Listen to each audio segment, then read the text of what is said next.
the people of Salon say, na them here make Udeusa Udesu today. What we need for do more together for long maintain and improve the peace, and waiting are we all your responsibility for do that. We get a poll so that the people within our host and the one that watch me online, we did live in a multiple platforms. I'm for saying special thank you to media partners, AYV, SLBC 98.1, and all the carry live.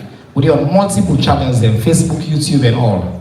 And we get a slide or link. I don't know if my team going to put up the link now. So I want to announce how people are able for submit their questions. So look, if you get your phone, you're online, you can use that day right now and take part by this poll where they go on, and the poll will go on as we continue. Just go through with the question then.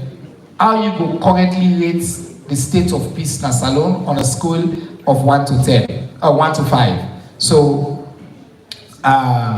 you know, I go rate, so you can do that. You can join slide.com and the code where you put now 2036202. 2036202. So you are there now, you can be part of this. And halfway to the conversation, we come back and see the question then. Number 2, waiting at the most important factor that we don't help you for maintain peace in Salon. Since the war done, you can there now, you can be part of that conversation. You read in our host. Let's see what's the most important. We'll go to the next question, please, if you can. We don't begin. Okay, so that there are 2 questions here. We want for C, and we will come back and see the updates on them 2 questions again.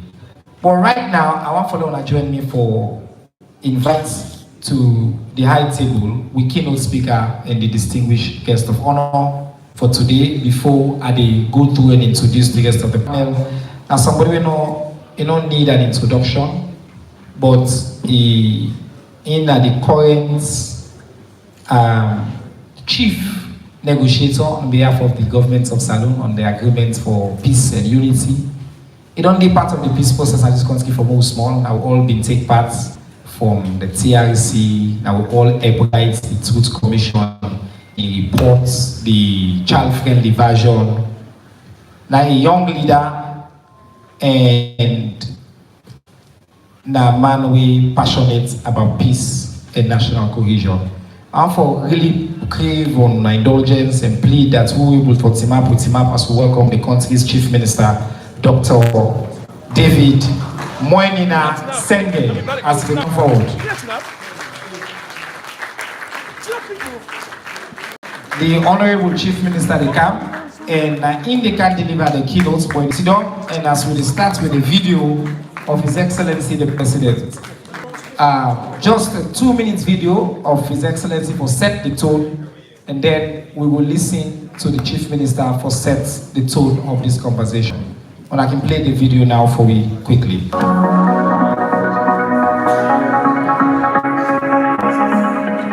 Coordinator of CETA, Sierra Leone has spearheaded efforts to amplify Africa's voice on this issue.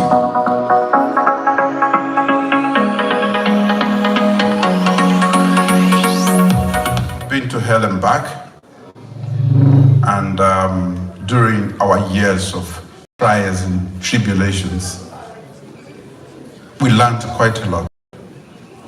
We were able, after all the fighting, after all the destruction, as you've described, we resolved our problems on the table. Africa plays a significant role in peacekeeping and conflict resolution, yet it is vastly underrepresented. We are going to celebrate 80 years of the United Nations. We cannot do that with the structure, the configuration of the Security Council as we have, which is totally unfair to us as a continent. Africa demands 2 permanent seats in the UN Security Council and 2 additional non-permanent seats, bringing the total number of non-permanent seats to 5. The African Union will choose the African permanent members.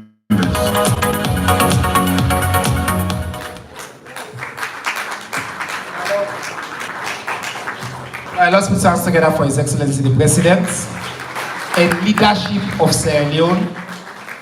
As President Bill said, we have been to hell and back.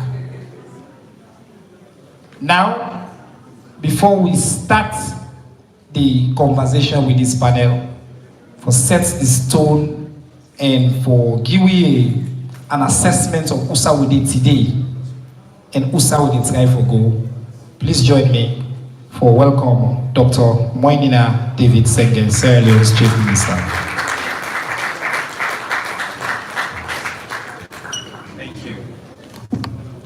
Thank you very much, Mr. Minister,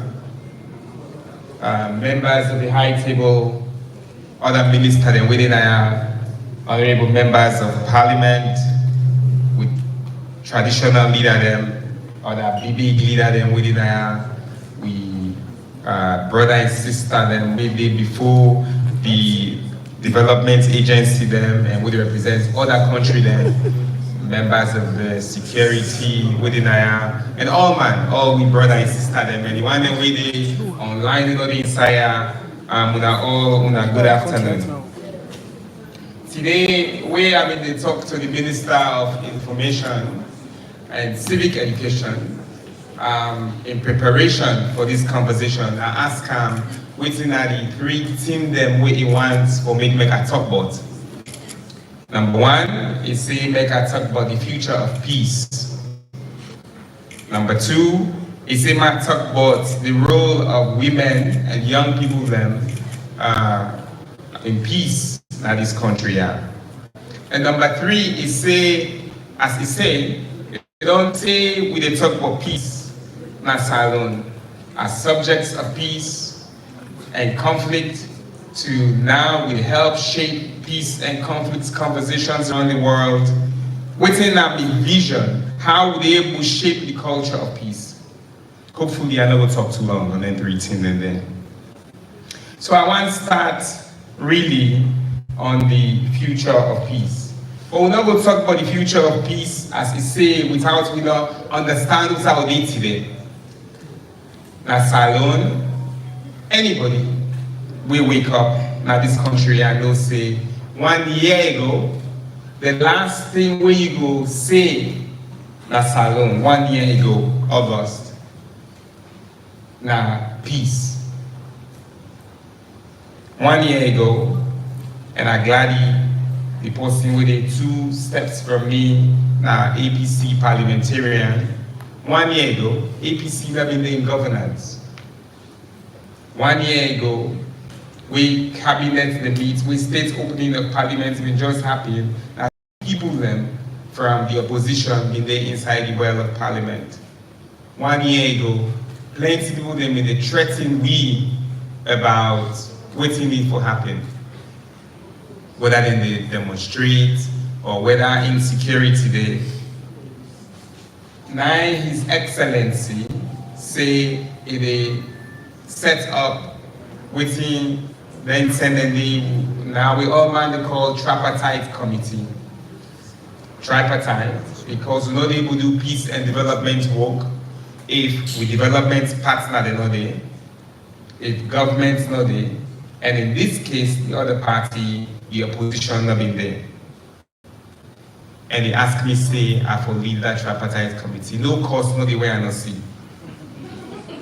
Whether people them way in the on the government side, whether people them way in there on the opposition side, then cause me mama, me grandpa, me granny, me pikin there, all man then cause. But His Excellency tell me explicitly say, we they go to that committee there with the people them across governments we they go with, you get one task. And the one task we they go for, now for ensure say you dialogue within the law, and you make sure say we someone that they resolve una difference them for make this country I go before una do one. And the one that will be there around the table, and I don't recount the story a couple of times, but I want to mention this.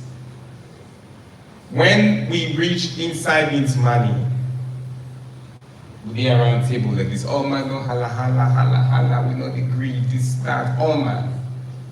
We go now. We separate room then. Now only big table like this. APC the new bayanda, government the ubaya, the far people in the middle. So you see the other person like so you don't sabia. Now I send notes to Dr. Samura Kamara. I say, you know, I want to talk to Yuan, me and you. Now I say, then come back, they say, no, you're not going to be Yuan. I say, okay, well, you tell me how many of you now can talk. Then 3 come, then I'll be 2 from where your side go. So all the major challenges we will be green pan, that small table where you talk, repeat the reach like the other person face. When the person talk me and you, the people that you face, your wipe hand so small, I'd say the difference that we need to the solver. And that side, we build the main architecture of what's going inside the agreement for national unity. Many months later, one of the resolutions inside the agreement for national unity that will form the tripartite committee. Again, then calls Sweetie, then calls APC, then T, then calls Dr. Samurati, then calls UN, then T. Say, what's in that tripartite? Do not follow tripartite, do not follow this, now waste time. Timeline delay. We meet every timeline within inside that tripartite thing. And now, so who side with it? We just see state opening of parliament 1 year later, fully constituted parliament. Every government entity now this country are participatory and inclusive of opposition. No sign of the way governments do something where APC or opposition not there, or development partner they not there, or civil society not there, or traditional leader they not there. No sign, nothing that what they do. We them people that they know the pan. And today, who side with it? This morning, people then 9 other people they say, oh well, I don't do this tripartite, nothing will come inside. First of all, and the agreement for national unity get 8 components. So they do all. Plenty they would done. Many more they would do one. Inside the tripartite, they get all their records. But tell the people then of this country who side with it, we take them cabinet, make a committee. They ask me for my lead that committee they back. So I lead that committee, they include ministers, civil society, plenty different people there. We break her down and send her to the different institutions then. And their institution then they don't sit down, they don't work on how they get for implement them. We get support from the development partner then. And we work for make sure say all what's in that tripartite day. Through the independent institution, they made them do their own. Through the constitutional review, we'll hold down day before. Through a referendum, we'll do a national referendum. Because now we are citizens, now we get the future of peace. And they require their reform then day. So again, I'm glad that cabinet in this instance asked me for lead on the post-implementation of the post-tripartite. And I want for assure when I say, His Excellency just agreed today, say it will come for launch the full implementation plan and make sure say we will do that. Now they will do today. The second thing where I want to talk about now on the women, youth and peace. At this point, if you don't cram the big 5, something that for crammer.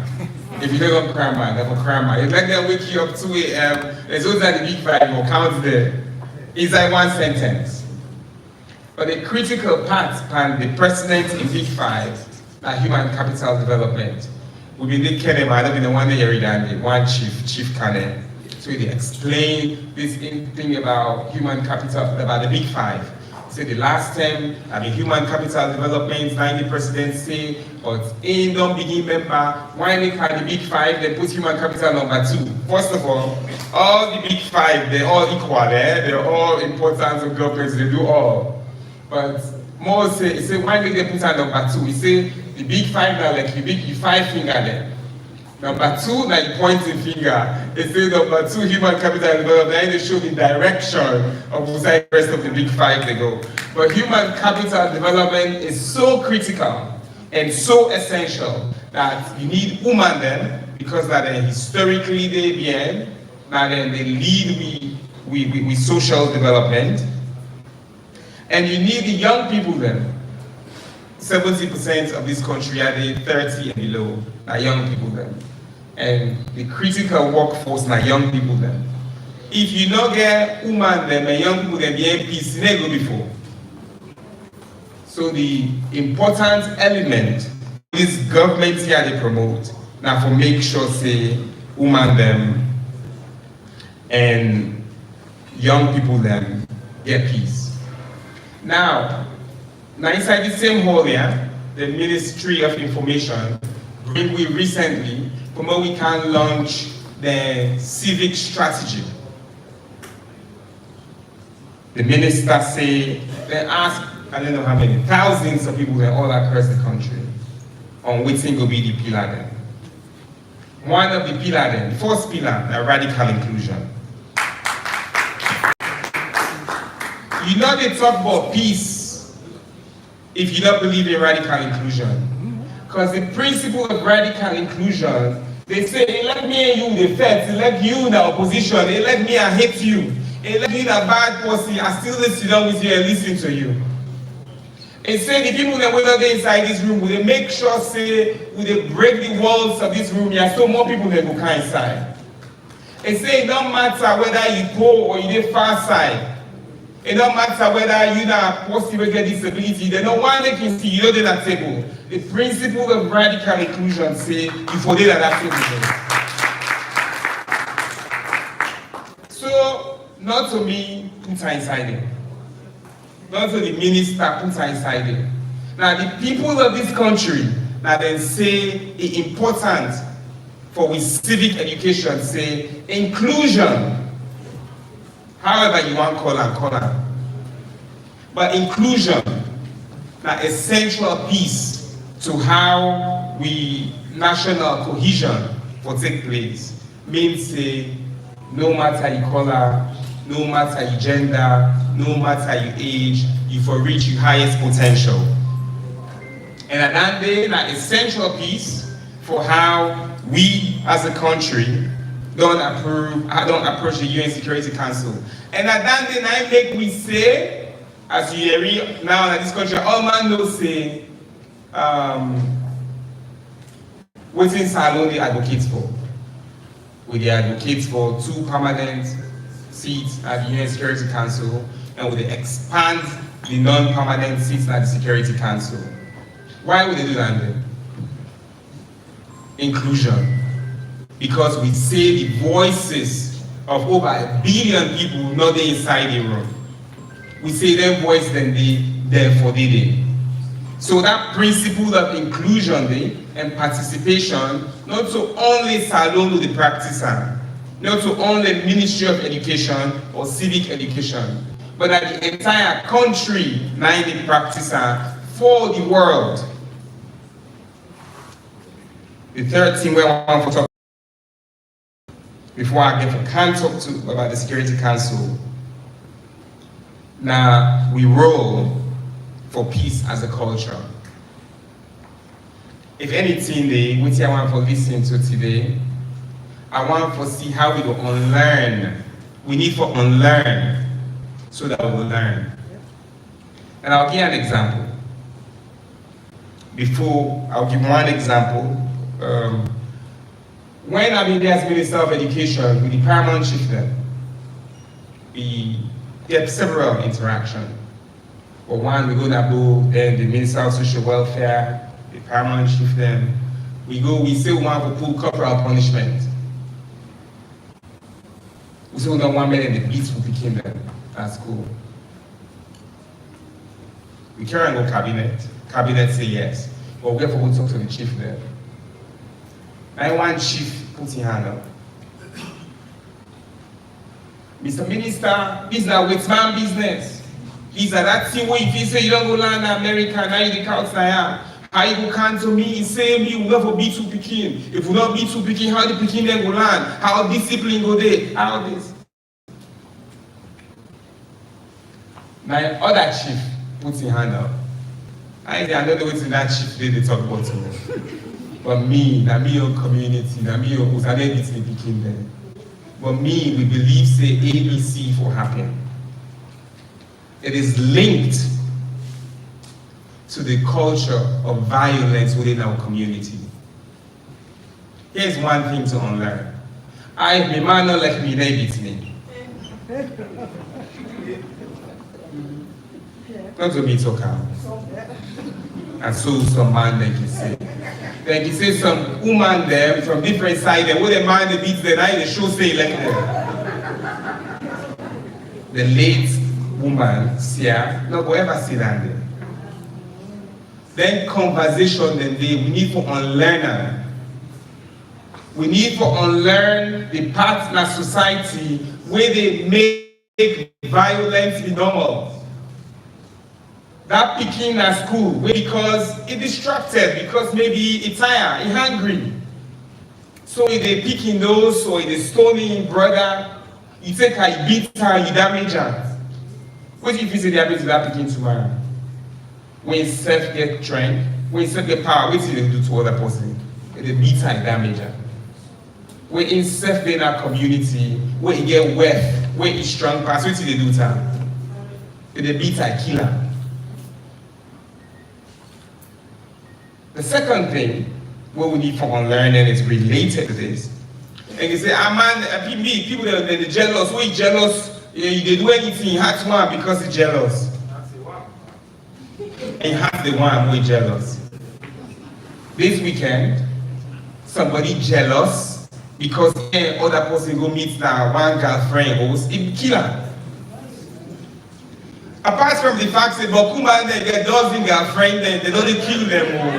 Apart from the fact that we in the culture, the people that get girlfriend, then it's okay. We know it's normal. This is what happens. No judgment. What's wrong with that woman? They get more than one girlfriend, one boyfriend. Like you for grab or kill the other person because you feel safe and not express yourself.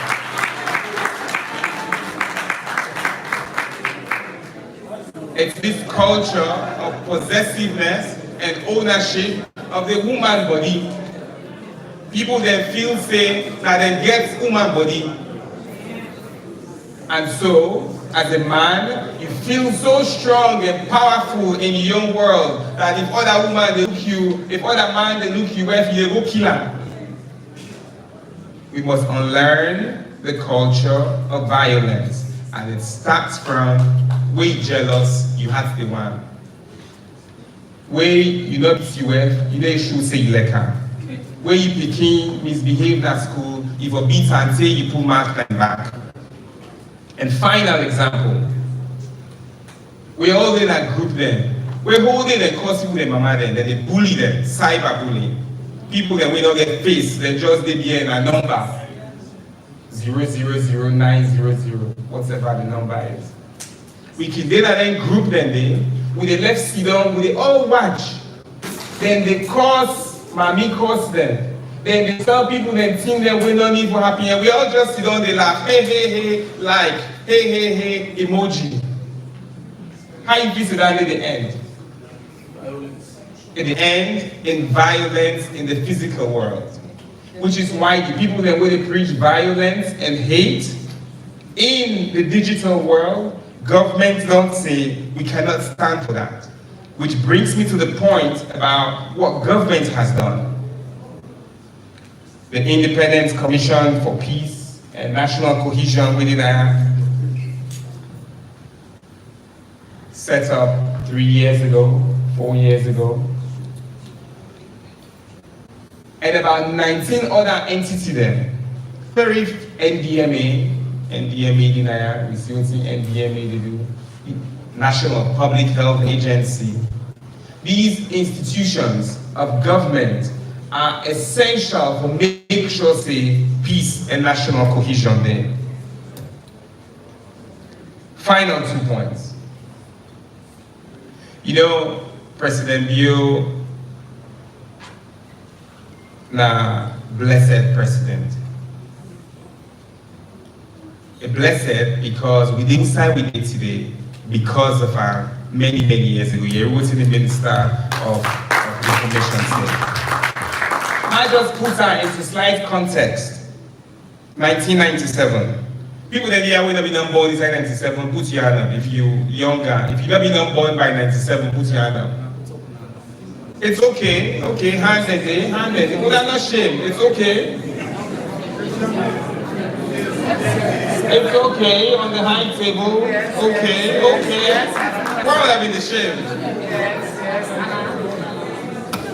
1997.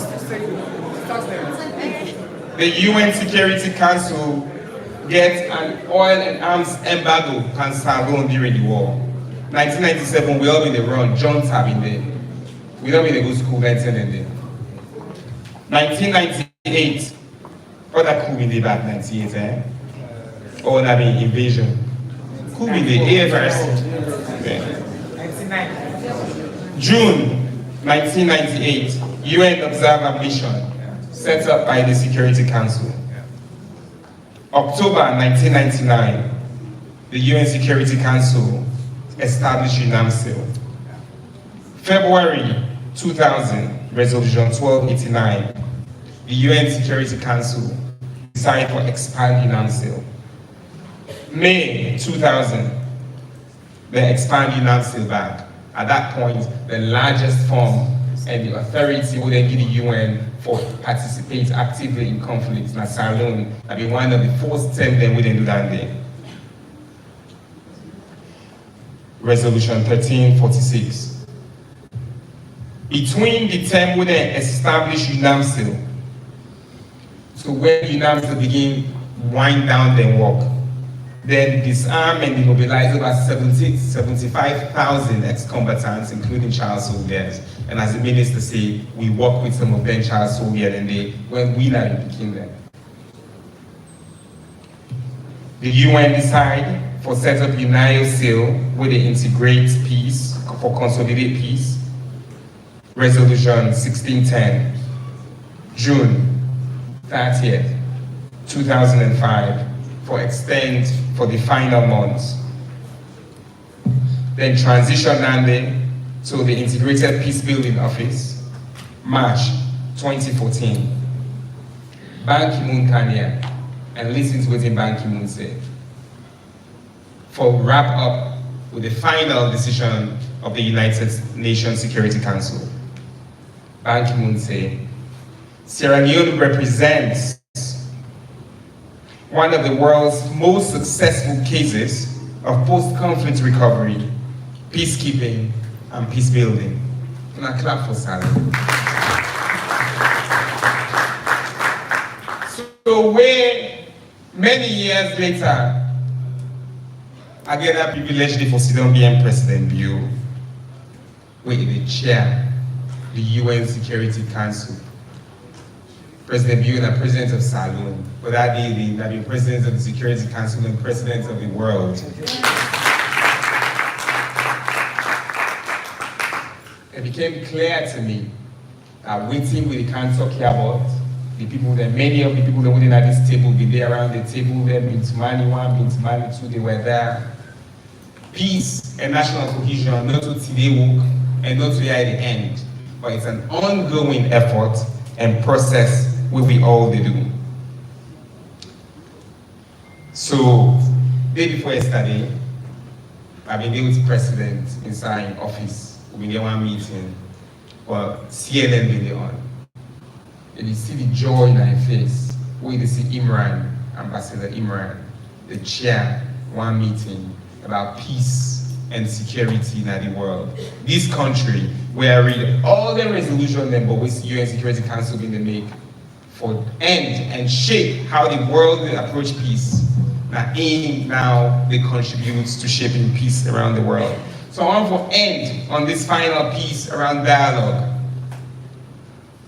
President Bill tell me many times that he come out, Nathan, he go in the bush, he meet for the circle, he say he go inside, wouldn't go pan the peace talk, then two more go to the office, that room, and tell them, say, well, kill them, I said, if we want to come out and peace them.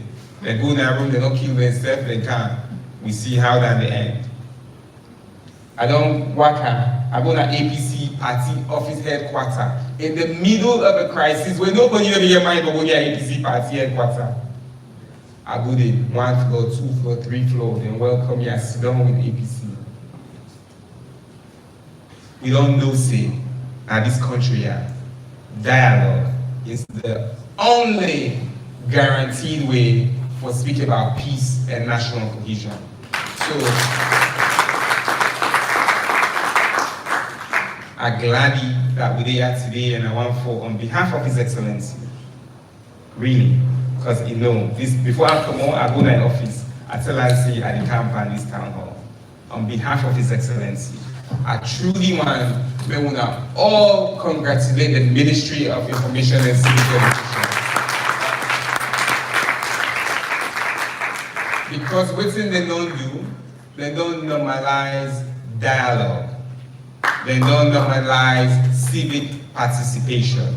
And dialogue, civic participation are the bedrock of peace and national cohesion. And I thank you.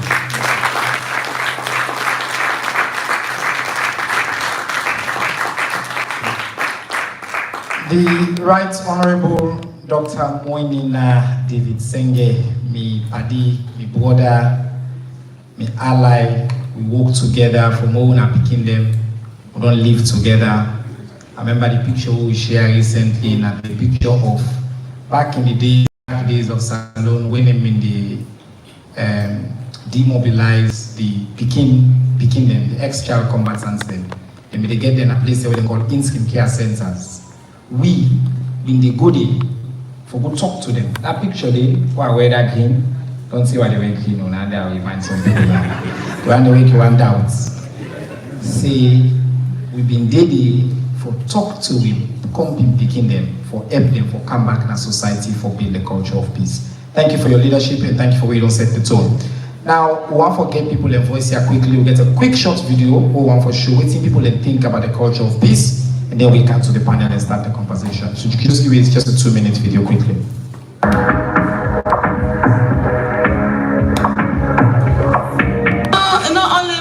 Government for do. It means we Sierra Leoneans that we for let we serve and embrace government policies, because the issue is some people will say I don't like this, but because we don't love we serve na Sierra Leone, and because all this we need for love we serve and embrace government policy. That's all. Then peace go there. Peace will continue because peace day. As of now, peace day. For family, for tackle this social media and things, because someone get access to the social media can feel say for misuse them. Why is it for do the right things, but you know they do one by sending wrong information, incitement, where they bring calm and insecurity. Then two, like the drugs business, we don't say the drugs don't rampant. We this now something in the near future we get for create problem, because when man don't take drugs, what you tell them, the politician can use them now for doing politics, for stop bad politics. The citizens, we the ordinary citizens and the government also of the day and the opposition. Bad politics they kill and they bring insecurity in this country. No, we forget what tribalism, which is the number one key aspect. We forget what tribalism. Trust me, everything is going well. They let the government cater for we the layman. Because yesterday they made a comment to say, please vote for me, don't do this, don't do this. And which we did. So today it's our own turn for them to help us. Let them help us so that peace will reign in Sierra Leone. Government for put all things in done, business for calm down, if we're open. Come for them, you man them, then work go day. If you work there, this go day. But when they pass and the thief, smoke, push, work and back because they don't get work. So the government creates work for the youth man them. Then all the markets are for candle, they will separate because I'm going single parents. They will come to one, they will go to the war. But if not doing that, I'm not even that of you. So, me, I don't tell you that the day when we grow up, tribalism down the day. I don't know, the side was going to be there. I don't know, you know, the Bible, you know, one of this country, do not break down the door. I'm not down to one. This is not the country. Thank you to SLBC for that.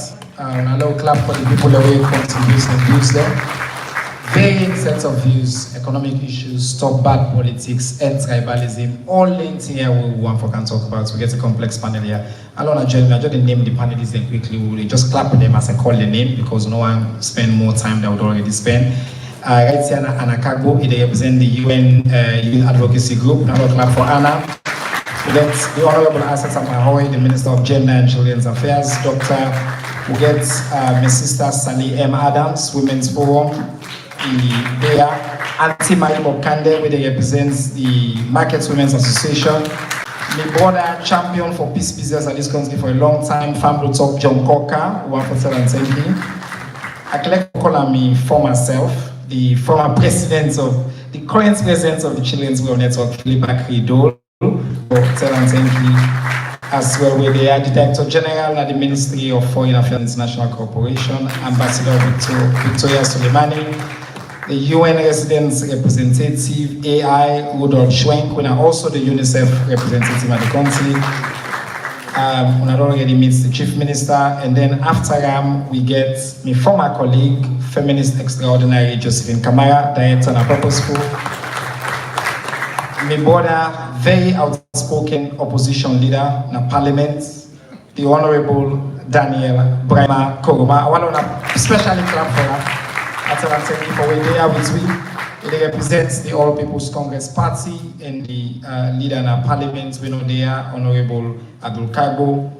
And then, of course, the chair of the Independence Commission for Peace and Cohesion, the Reverend Shudanke Johnson. We get representing the Interreligious Council, Reverend Abiose Samuels as well. Thank you, sir. And then we brought her from the National Youth Council, the Secretary General, James Cowie, there as well. The Council of Paramount Chief, PC Sheku Amadou Tijan Fasuluku Sonsiama. He said I call him full name. And of course, Miyunkul Alaji Mutada Sise, where they represents the Muslim parts of the Interreligious Council. Big panel, I get for try. And now I get for really push this panel for low keep and sharp. So we'll get a conversation, we'll mix inside the conversation, we'll come back and forth. So let's just tell now what we do. We divide this conversation into 3 parts. The first part, I call on the head of the table parts. First, help frame the conversation, the high level part. And then, I come to focus on women, youth, and peace building. So we get the woman and youth voices. And then the final part, I will we go do now the community for advance the culture of peace. So Interreligious Council, Council of Paramount Chiefs, and others. So they mix up. In order to make perfect sense, in that way, what we they try. So we set the tone right.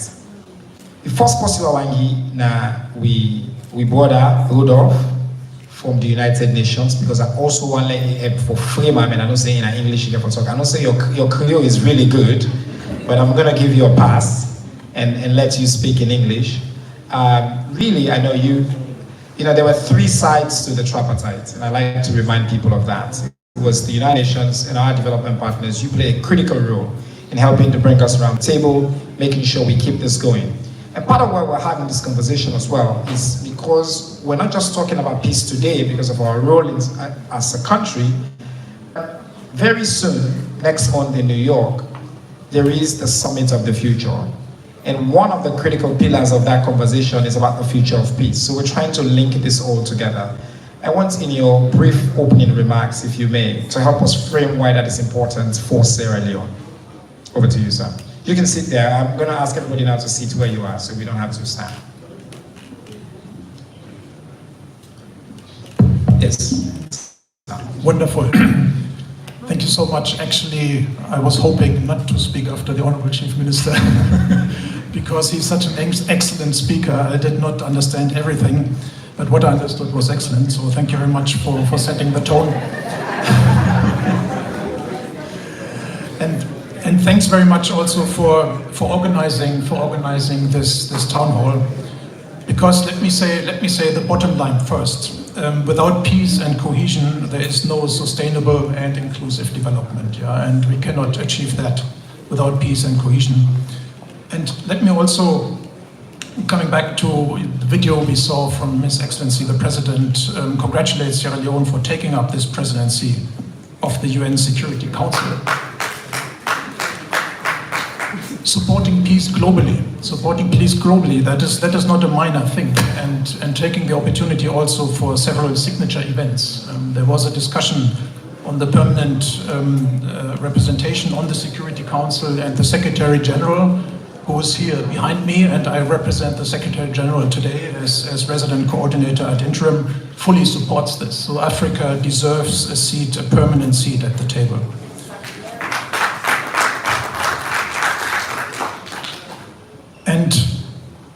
And I thank you also for giving these details about the UN resolutions. I wasn't prepared for those details, but let me just reiterate that Sierra Leone has really come a long way, and there has been a special relationship with the United Nations. There has been a close partnership supporting the post-war recovery and peace-building efforts.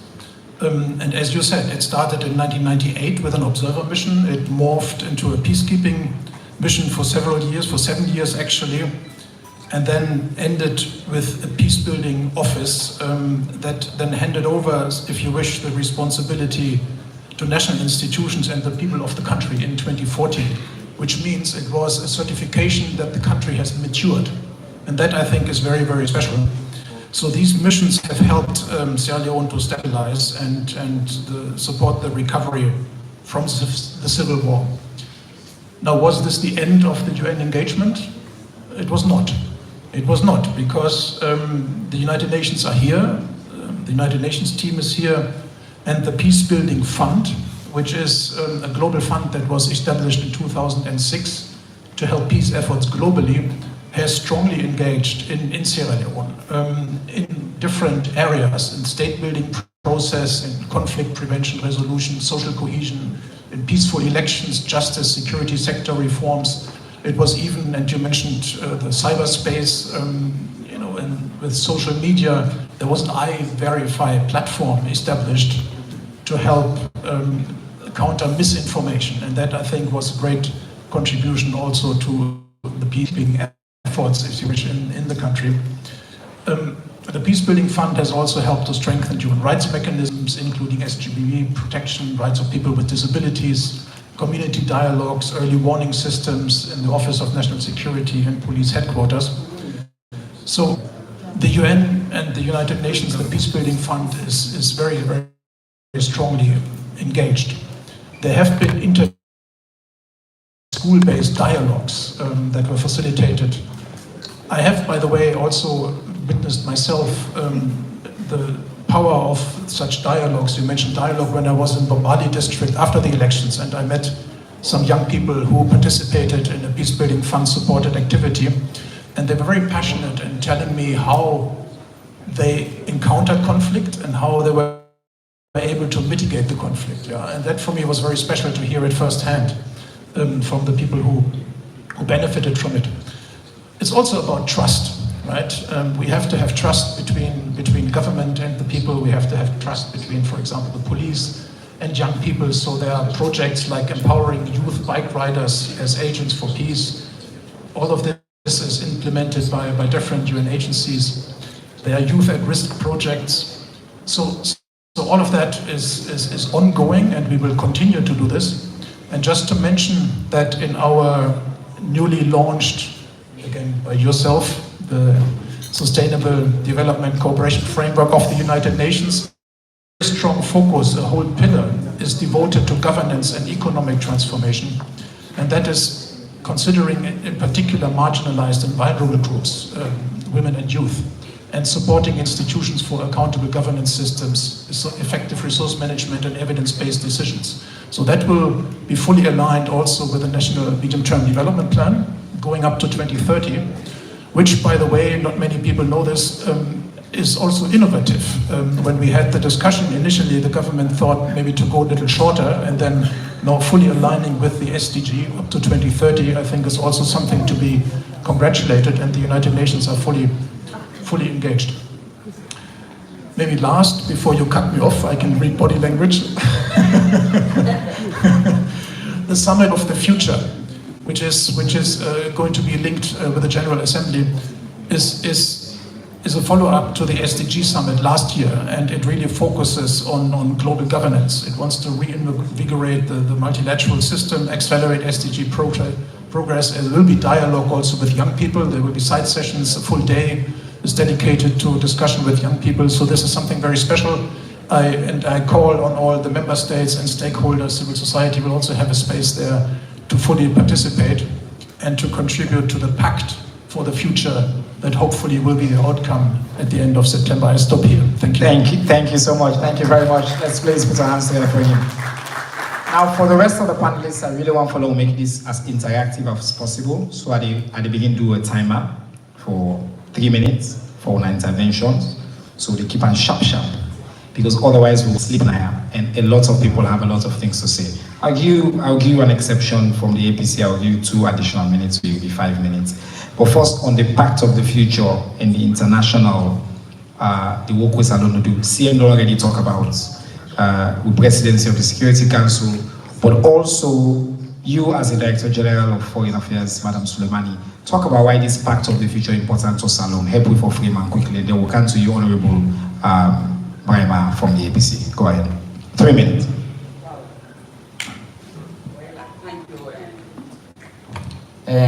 Minister CM, I want to say thank you for Foreign Affairs for adding voice to this conversation. The Pact of the Future, it actually evolved from COVID time, at the Genesis standing, when the UN may commemorate the 75th anniversary of the establishment of the United Nations. The world leaders say COVID, the implementation of the SDG was too slow, and when COVID came, even the little gains where they don't attain for implementing the SDGs was taken away. So they said we are going to reform the UN to make it, I don't want to say fit for purpose, to make it fitter for purpose. So they instructed the Secretary General to do a report where it present 1 year later, we call our common agenda. So now from that, our common agenda, this thing all evolve. Now on the 22nd of September, the world leaders then get for go and endorse what they call Pact of the Future. It's a deal, a loaded document with a chapeau, 5 chapters and 3 annexes. So the sustainable development, now the first chapter, sustainable development, and the second chapter, they talk about peace and security, and then the third chapter, they talk about science, technology, and innovation.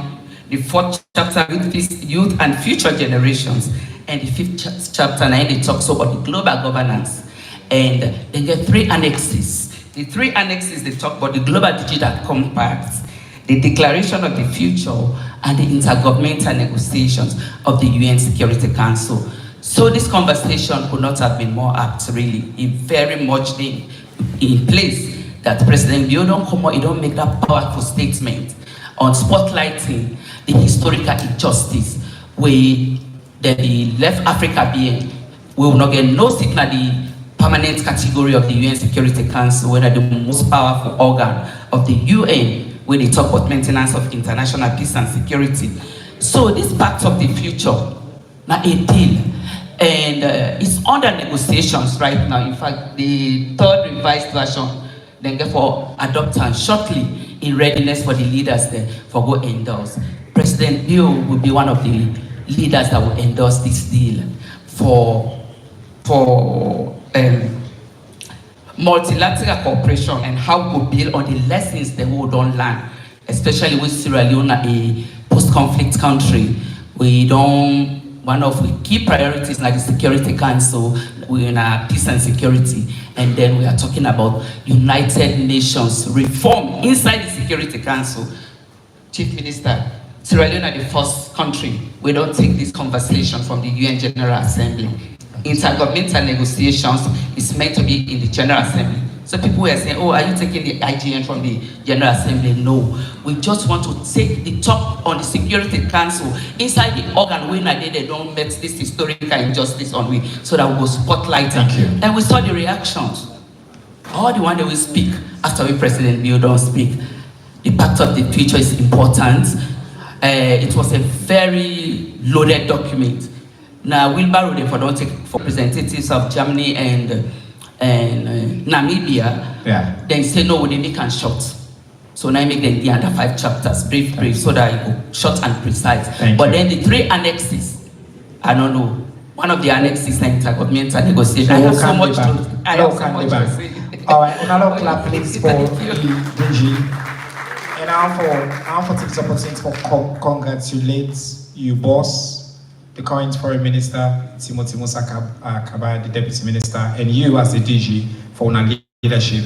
I think we all as Sierra Leoneans, we don't watch CNN and all these international media in awe at how this small country, I would actually talk to the EU chief, when they tell me, say, Manuel, say, we look at other countries, then even the young country, then go into the Security Council now, big thing, and they hire like hundreds of people, and complex staff, and all that. But for Salondo, maintain and do it when I don't do so, truly, really impressive. Now I'm in the conversation home, local at Salon. So I go to you, Honorable Daniel Kuruma. Honorable, the question we don't ask people them, and I want to keep this conversation looking at the future. Waiting we for do at Salon, for EPWI, for cultivate a culture and a future of peace. Waiting we for do together. Waiting you want see happen more and more. Waiting you party want for see. The thing that we don't do right, we mean say we help follow again peace so today. I give 5 minutes.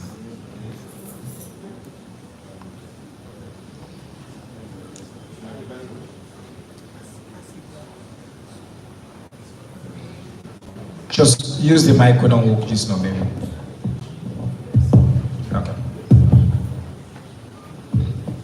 Okay. Make us start your time again, man. Oh, yes.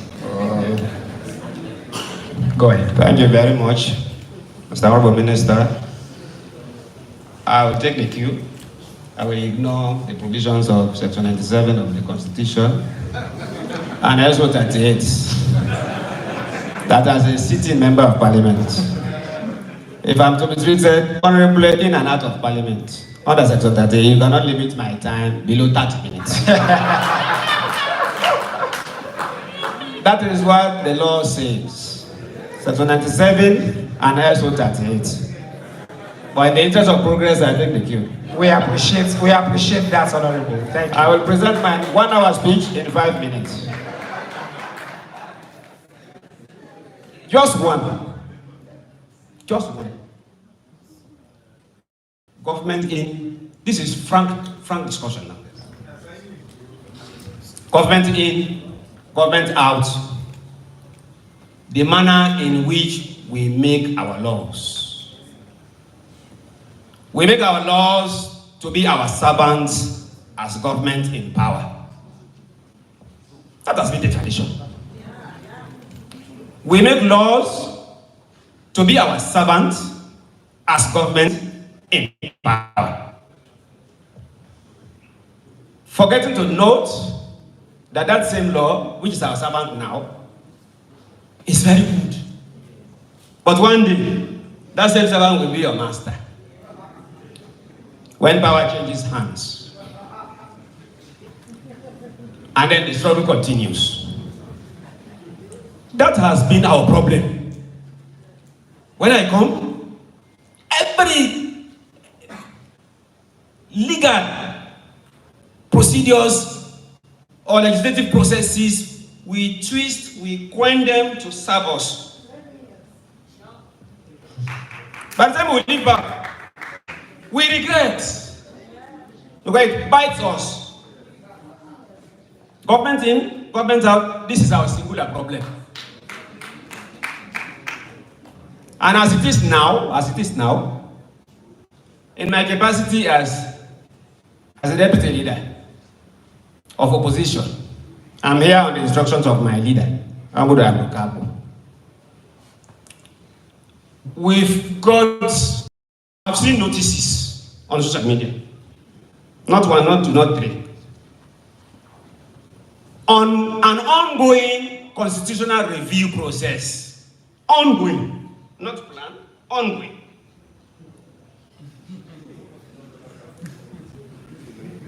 But it shocks you to know that as it is now, we have not been involved in this review process as a government in the making. We have not been involved. And one thing about concept of change, when you start change by political will, sometimes if the change is positive, fine. But whether the change is positive or negative, as long as the reason for the change is based on political will, that change can be overturned in the future. But when you lay the basic foundation that will allow change with two characteristics, the concept of change with two characteristics. One, it should be unstoppable. The change comes, you cannot stop it. The change comes, you cannot even take notice. The system you put in place will bring that change even without your notice. When change comes in that manner, it cannot be overturned because it is part of everybody's blood vessel. It is part of the blood vessel of the state. So one thing we must correct is the mother of our laws. The mother of our laws is the ground norm, the 1991 Constitution. If it is being reviewed, I support 100% that that law is outdated now. We need a new brown law. But let it be inclusive.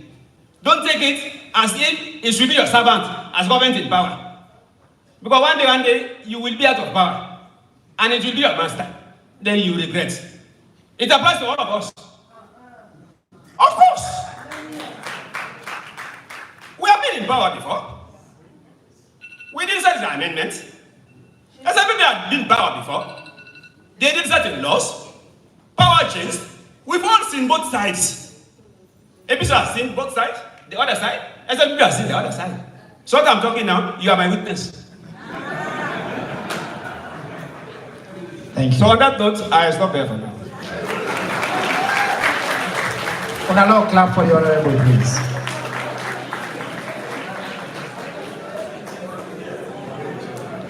I want to say something.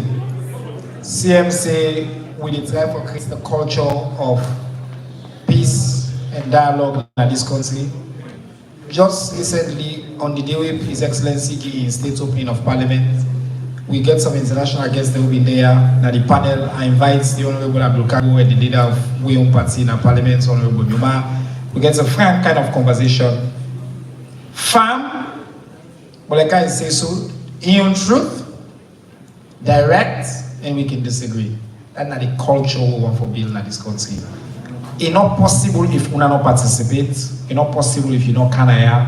And I want to place on record with very sincere appreciation to you in leadership of your party for we there and for you on frank words the way you don't say. I will assure you say we listen to those words. This process will continue to make us inclusive as we can, and we'll continue to learn as we go forward. Thank you very much, and we'll continue to hear from you as well. And thank you. We won't talk for 30 minutes because you make a begin panic. Just to remind people over there for the Slido, continue to send your thoughts in. I want to go to the chairman of the Independence Commission for Peace and National Cohesion. Mr. Chairman, you don't hear the government side, you don't hear the opposition side, you don't hear the UN side. They all play their own part consistently. You know, one thing I know is that persistent, when you do something persistent, it break the back of resistance. Anything when you do constantly, you must break the back of resistance. And we will make sure also that everybody included.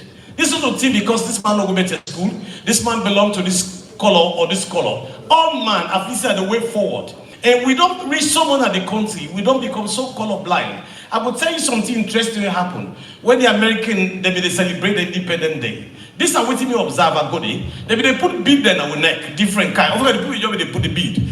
And it will interest you, say meet map. So man when them puts green bead in the neck, he quietly pull the green bead, put it in their pockets. And let the other bead. I mean, I see them. Yeah, they see we don't become so colorful. So man when they put red bead, he quietly pass pull and he left one bead day. Why? Because of all the things the way ministers say, we for on land, we for land and for relearn. Because it's very important. All man will be included. And I want to say this thing because being an African, I always try to put something where they make the average man understand. One small village we did, they get problem. One elephant, and they eat all their problem. So they all set trap for the elephant. They're not able. Now one local hunter, now he go set the trap, he dig hole, he put dead wood, and the elephant can't pass, he go inside the hole.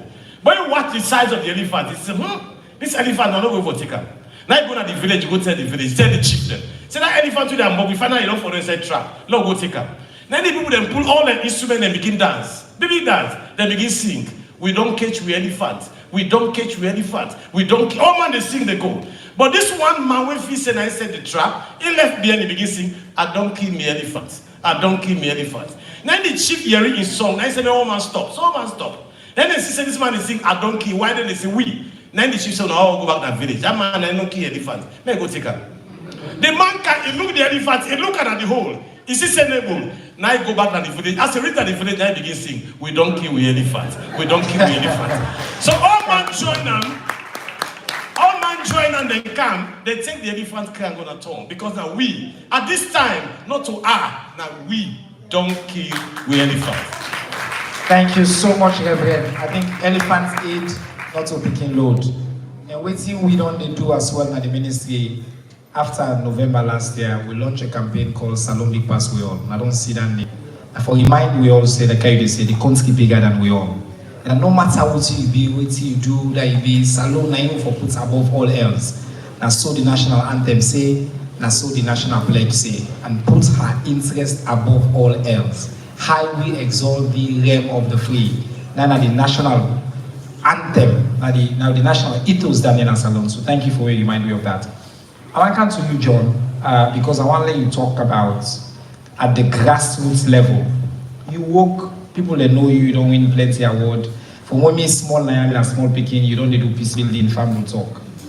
Wait till you hear from the communities on whose side we day when it comes to peace and national cohesion. And what do you think say the ordinary people them at the community level? And after they will transition and talk to Josephine and Philippa before we do the women, peace and security. So I want just let you just talk for 3 minutes. In your family talk conversation, what's your family they say?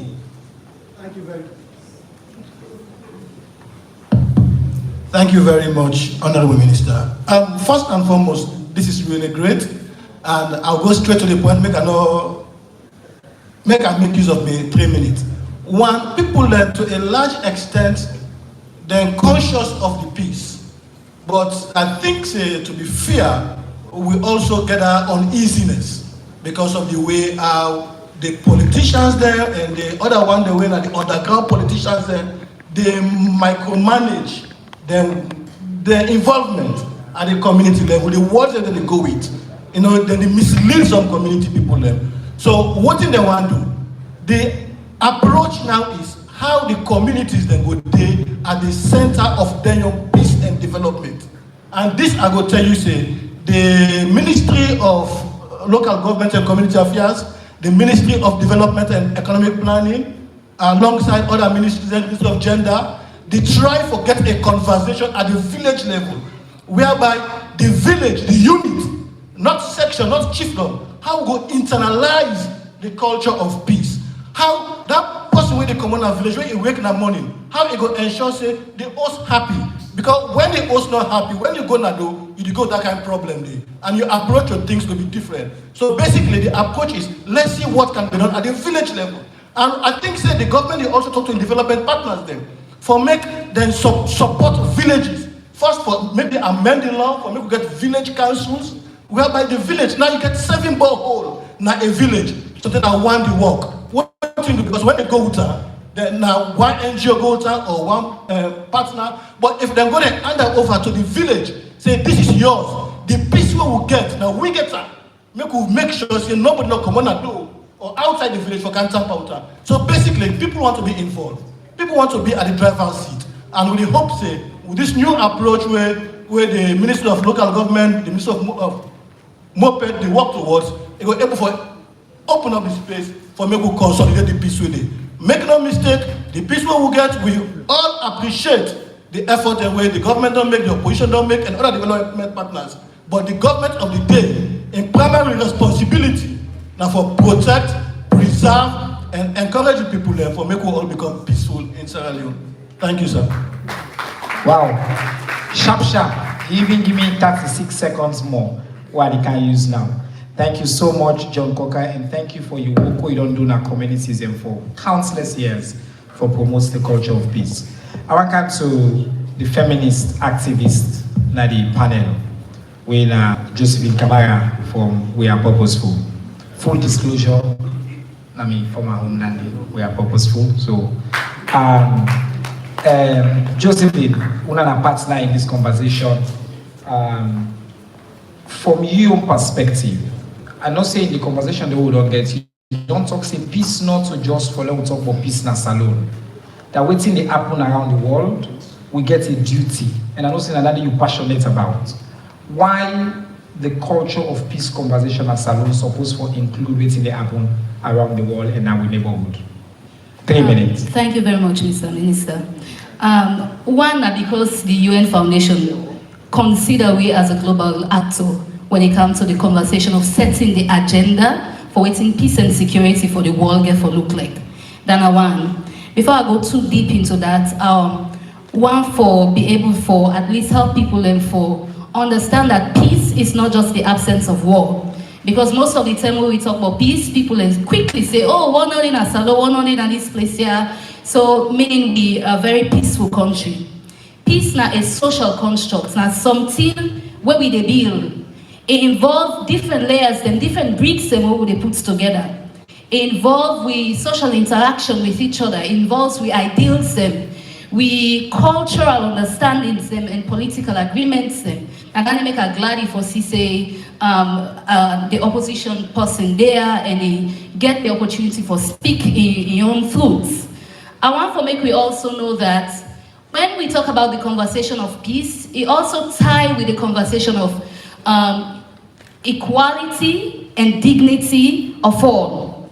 Because most time, because we're not in a country, people and they assume say, even though equality conversation is not still respected in that space or be upheld in certain way in that space, they're not can relate them to them, but then two things and they really tie.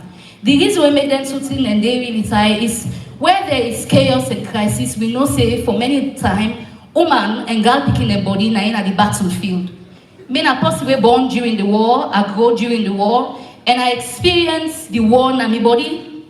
So I understand what it means when a society is not peaceful, or when we declare, say, war done, but still we live in a society where other things and they uphold the peace and rights and dignity for women them and girl picking them. The other thing where I want to talk about, now the fact that we cannot see Sierra Leone as a country where isolated from the world. We're not going to able to discuss the future of peace alone if we blind to what's happen around we. Because the world they born around we. Crisis they happen around we. And then crisis then they you would think say, well, me not in this country or not in that country, not get any impacts on my life. It directly impacts you. And another make I'm not too glad when we leaders and we political leaders not can talk about that and be accountable. Then can just sit down and they receive mommy and daddy costs. They know they explain who side fuel crisis come on, who side the price of living they come out. All of that is directly linked to other global crises the way they happen. For example, areas the way they produce oil. If war they, let's take for example the Middle East or the Russia-Ukraine war, it affects we as the ordinary people then, because na place the way they produce oil. So we need for make we situate we safe in that conversation in there. Now that they make some of we as the activists as we celebrate peace na salon, we still see a long side there for go. Because one, we need for conscientize with people and for understand say we are situated within a geopolitics. Within that context there, we for understand what's we role as a country. And now we are key player them. Just now, we are president of the Security Council. That means say no other conversation about peace and security, not for go on where we just go low, only focus on the domestic issues then. We for also focus on how we contribute to addressing international peace and security, and also focus on how we contribute to making sure this country is safe for women and girl picking them. Because the safety and dignity of women and girl picking them, including the right to bodily autonomy, including we addressing the fidgeting of young girls and clitoris, is all part of waiting peace building look like. Peace building, like I said, not to the absence of war. And I hope we always go together the way we think about peace. So when women are free, when women can participate fully in political processes, it means say women are equal contributors. And if you want to get national cake, then one man team up. It take all the cake, they give a quarter of that cake to one woman. They say, well, you know, peace then at this country because I don't give half cake to that woman. Without the rights, with responsibilities, and with dignity, without governments not making proper framework them way for look after we, and I celebrate the minister there, I know say most framework than they in play, but without the implementation, proper implementation of these laws, then it's impossible for make we say we don't achieve peace. Thank you very much. Thank you so much. I want for Kanto Una the audience, briefly, if somebody gets a burning point we want to make, what should you do? We want to keep this conversation interactive. I'll give you 1 minute for a few people and for just make them brief interventions, and then we'll come back to the panel after that. I want to say also, if you didn't you get a mobile phone, you need Orange, AfriCell, and QCell, you can send me a text, and the text they come now, I will see them, and I will also read your contribution in case you want to react in real time. The number is 818, toll free on all of the platforms. And by the way, everything they do at the ministry now, inclusive and the toll free, so all the platforms that they do, you can send it. So if I not call you now, you can still send your text message. I'm not only listening to a lot of the panel so far, just want to give a few people a quick one. Would the microphone and the inside? Yes. Madam Minister, I want to give non-ministers the first chance, and then I will come back to you as a minister. I know, but make I just give ordinary citizens a quick chance. Yes, the gentleman with the cap, number one, quick. I will come to you, Madam Minister. I will come to you. Yes. So now 1 minute, please. Thank you very much, Mr. Minister. Although I'm apparent to Minister, I'm representing the Persons with Disability Commission as a commissioner. My concern here is about the victims of war, persons who became disabled as a result of war. We know what they have gone through. Until this moment, their situation is not being properly addressed. As a nation, I think we need to focus our attention in handling, reviewing, and addressing the victims of war who became disabled as a result of the war. According to the TRC report, there are provisions that we need that guided the process of taking care of them. So whilst we are talking about peace and national cohesion, we need to take into consideration physical victims of war and how they are going through the current trauma endlessly in their lives. So as a nation, we need to. Thank you so much. Very important point. I think there's a lady in hand right at the back there. Yes. Yes, please. Go ahead. Good afternoon, everybody. Yeah, if you submit talk, you are the big, you let talk. Now that's how they do, sir. Good afternoon, everybody. My own name is Lala, and I represent Gender and Development Department. My own question waiting una the government and other body then they do concerning misinformation, disinformation, and attack on journalists. Because that's now one thing where don't they affect the peace of this country. And we don't see several demonstrations there, we don't come out. And that's now one thing again inside human rights issue. We see the effects of disinformation on the vaccine, we see the effects of the disinformation on electionary results, tripartite, and so many things. So waiting the government and other body them they put concerning that. Thank you, Lala. Excellent points. I want to give ordinary citizens them first chance. Now what they see we get position there, I want to put my hand on. Una wait in a government, what sabi, una sabi me, una wait. Low key citizens a chance, okay? I see another young, now the lady in Hannah wants, the lady. Okay, yes, that lady there. Thank you. Okay, so good afternoon. Yes. I get an observation where I make. Of course, me and Aisha Kamara can represent KSRD.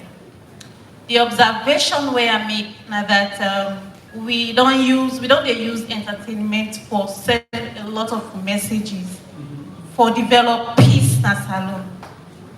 But on the panel, I'm not going to make any advocacy for the entertainment, for the peace ambassador of entertainment. But I want to believe if we get somebody from the entertainment sector, we go there at that table for this. The Chief Minister. How entertainment. Senior. No. Okay, so let me. Una no know that day. Say more. Good point. I'm just joking. Go ahead. Let me sectorize down. Okay. Let me therefore get people and where specifically they into entertainment for talk about what entertainment will do for bring camp peace and salad. Thank you very much. Good points. Final points, the gentleman. Yes. And then when they come back to now, they will listen. The panel, I want to give the chance for them to respond, and they will come back. We'll keep this conversation going. You don't need for Tima, you can sit down. It's okay. Yeah, thank you very much, Mr. Minister. I just want to make some plea. Introduce yourself. My name is Abubakar, Mina Abubakar Bangura from the African Youth with Disabilities Network, Sierra Leone. And we are next meeting, one for disability representation at the ITM. Correct. Because it stands out and it's a very serious issue. Thank you very much. And waiting me one for bring out this. Sometimes me I admire when somebody dey cost, heavy money cost. You know, because it take that guts, it take that zeal. And all around the boils down to positive parenting we're lacking. And the homes where I feel say nobody not touch from the panelists then. I think government and other partners need for really pay emphasis because no matter how somebody vex, but means say your reaction for make you take somebody in life or hurt somebody or just feel like I say you know the law. So a lot of things need for put in place for Angola. Thank you. Thank you so much all for the input, and then they come back to now. I want to come to the panel about some very pointed question, and I just want to make clear. One on the question of entertainment sector, we definitely invite both the peace and entertainment ambassadors, both of them not be disposed there. But as a ministry, part of the work we want to do, especially for promote peace and cohesion, we take that point. We really, already we get one family people here, of course, they don't perform, they don't sing for winner, and starts the day. They're certainly a part of the entertainment industry and a very disability inclusive group. Very, very proud as a ministry for saying, we don't insist. Every public event we'll get sign language interpretation, we don't make a policy, and we don't also make sure say we expand that facility to other ministries there now, where they get events as well as the Minister of Information. So I take your points, we will do better, we'll continue for learn, and we'll continue for do better. But I want to just quickly give Alaji Mutada Sise a chance to talk about this question of misinformation and disinformation. And one of the comments that we come, and I think recently between you and Reverend, we've been getting a conversation about the role where religious leaders and they play not so long ago, we get 2 religious leaders and apparently do video or audio. One declares, say, in a vision, one day for go, no for go walk, the country, the pueblo, the other name declare anything in there. So, as religious leaders, how we now your role as well for help for promote the culture of peace, especially consider this country who so respect una as religious leaders in the platform they will get. I hear you talk eloquently that day about una your commitments to peace. I will make you talk and then the Reverend talk, and then we'll come on the women, peace and security side quickly. Go ahead, sir. Leaders, I have to say, this prophecy culture is more than on the Christian side than it is on the Islam side. Then video the ODC, the audio the ODC, and I know say the Interreligious Council and also the Council of Churches in Salon don't play a leading role. We from all small, in fact, the first activist event we organized, where I go and Council of Churches in Sierra Leone, they will be go. I don't play leading also. I wait till now one for say on wait till now for do for help for beat misinformation and disinformation and promote the culture of peace. Thank you very much.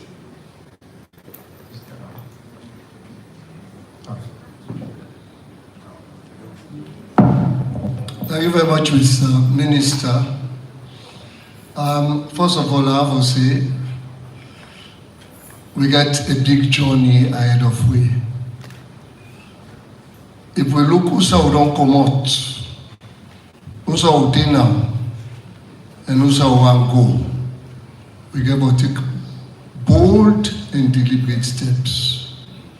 Because we don't allow me values them, things that will be old as core values them.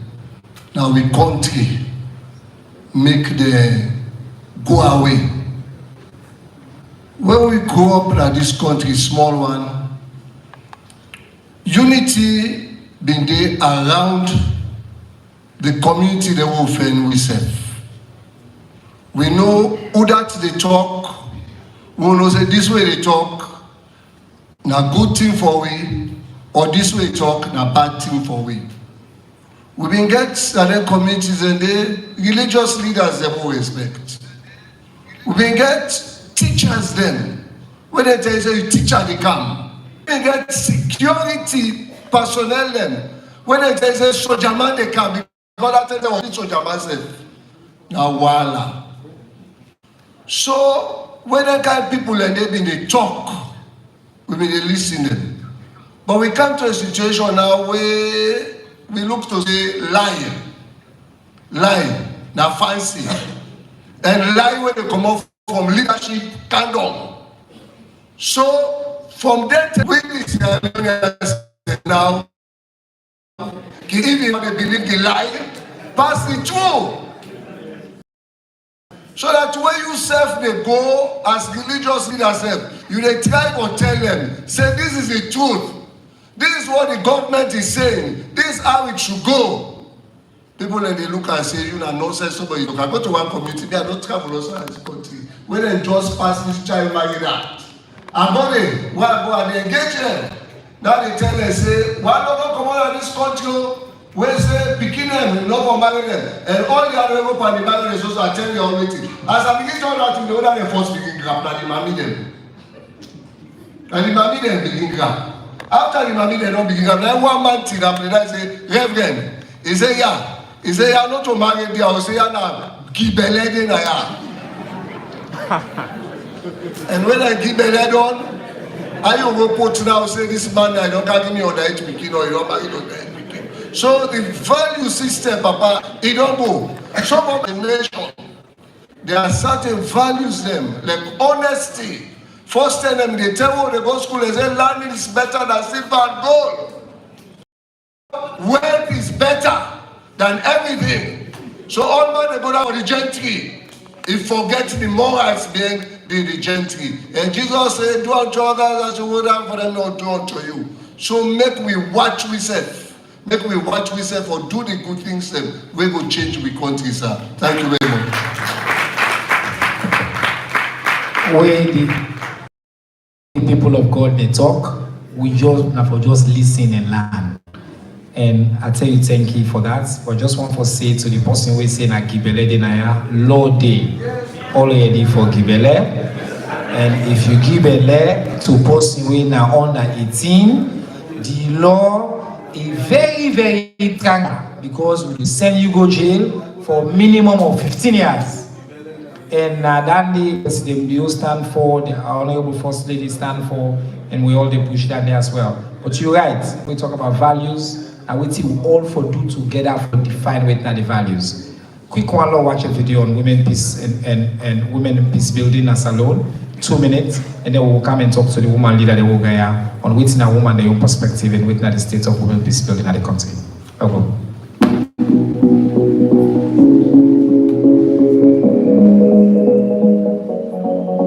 Peace building is, of course, when you are in a situation where you have found that there has been conflict, there have been insurgencies, there has been chaos, there has been violent activities. Women have come forward, women have supported initiatives of peace building. As part of the GYPI program, the Gender Youth Promotion Initiative, we were able to institute the Inclusive Conflict Prevention and Peace Building Project, which is a project that addresses the prolonged exclusion and marginalization of young women and men from their own decision-making processes. But now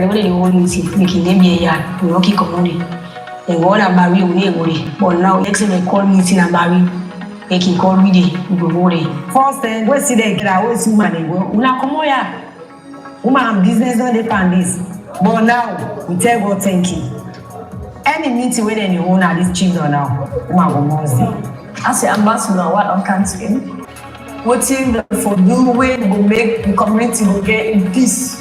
In terms of building the peace, women are good peace builders. So, for instance, when women understand how to play that role, they can also understand how to build peace process in an international level and also at a community level. Thank you very much. Hello, clap for the. And I want to tell the production team plenty thank you for the work they do. I want to start with Auntie Marie Bob Kande because I feel like we want to listen directly, and then we go on this segment we will end with the minister. Auntie Marie, we come to Women's Forum, we come to the UN YAG, and then we come to the Honorable Minister for Gender and Children's Affairs. Auntie Marie, you don't be leader in this country for long term. You don't talk for market women, then you don't organize them. Without women then as alone, we not get peace. All this talk we talk now about peace in this country. If the women of this country not been come together, they mobilize, then tawa for peace. Peace not they come. And more people don't, and particularly the market women then. So Auntie Marie, who's how we did now we come for peace? Waiting we need for do more. Waiting you woman the way you do it, they say about waiting we in our government and waiting all man at this table supposed for do for low able for enjoy more peace than alone. Thank you very much, Chairman. We're in the middle. Yeah, in the peace process, we're in the middle. The reason why we be advocates for the election before peace will be no say peace and process.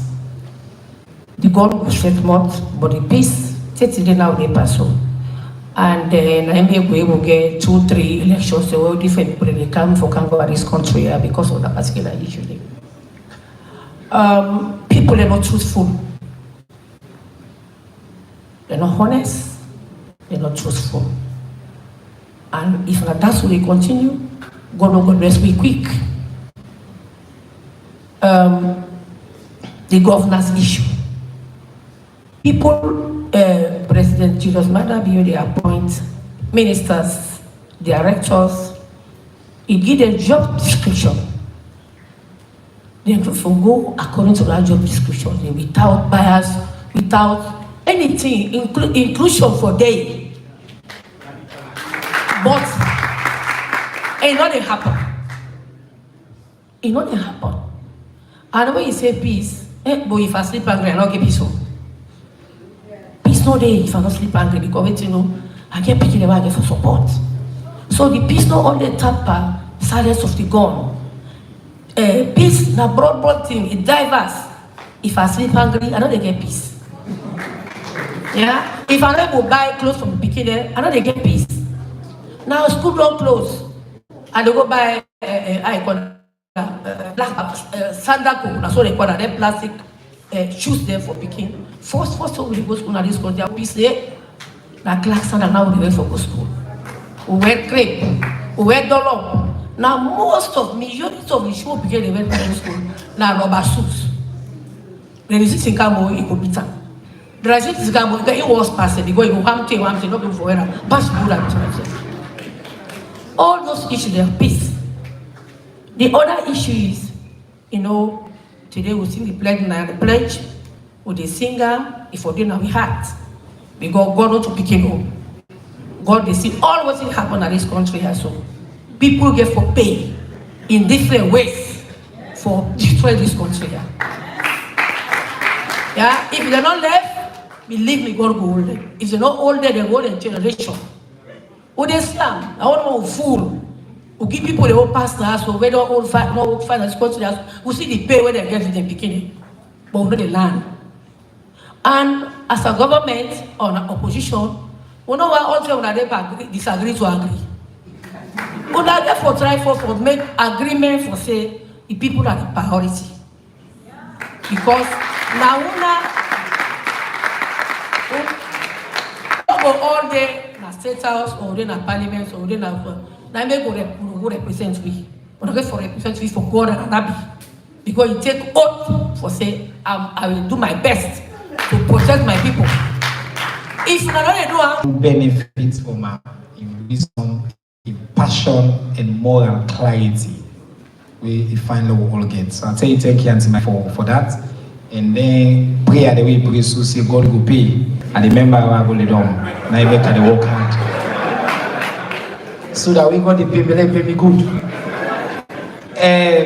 Madam President, Sally Adams, Women's Forum. You don't hear waiting the leader of the market woman and don't say, as the leader of the Women's Forum Nasalone, waiting a you position on this conversation. I also want to talk, and the other speaker they can now for talk about mostly constituencies, but when I feel for offer concrete ideas, what we go do, what we go change, or move the culture of peace go before in this country. Go ahead, 3 minutes. Thank you very much, Mr. Minister. Before I say anything, I want to remind you, say, Mother Teresa will talk, say, peace they go with a smile. So I want to all smile now before I say anything. Can we go together? If you're not smiling, you don't want peace. You're not ready for peace. Like the example quickly.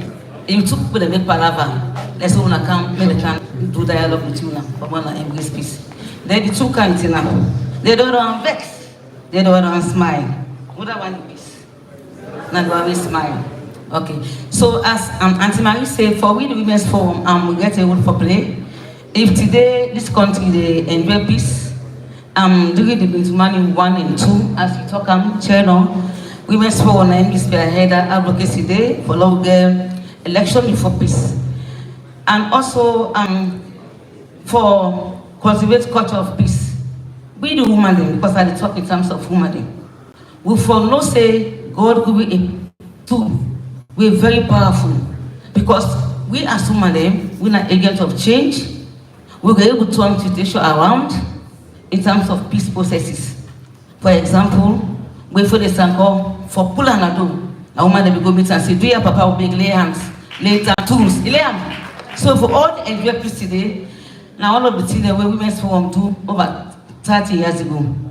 But notwithstanding that, I'm waiting, I want to say, as Auntie Marie say, we set the woman that we're not honest to herself.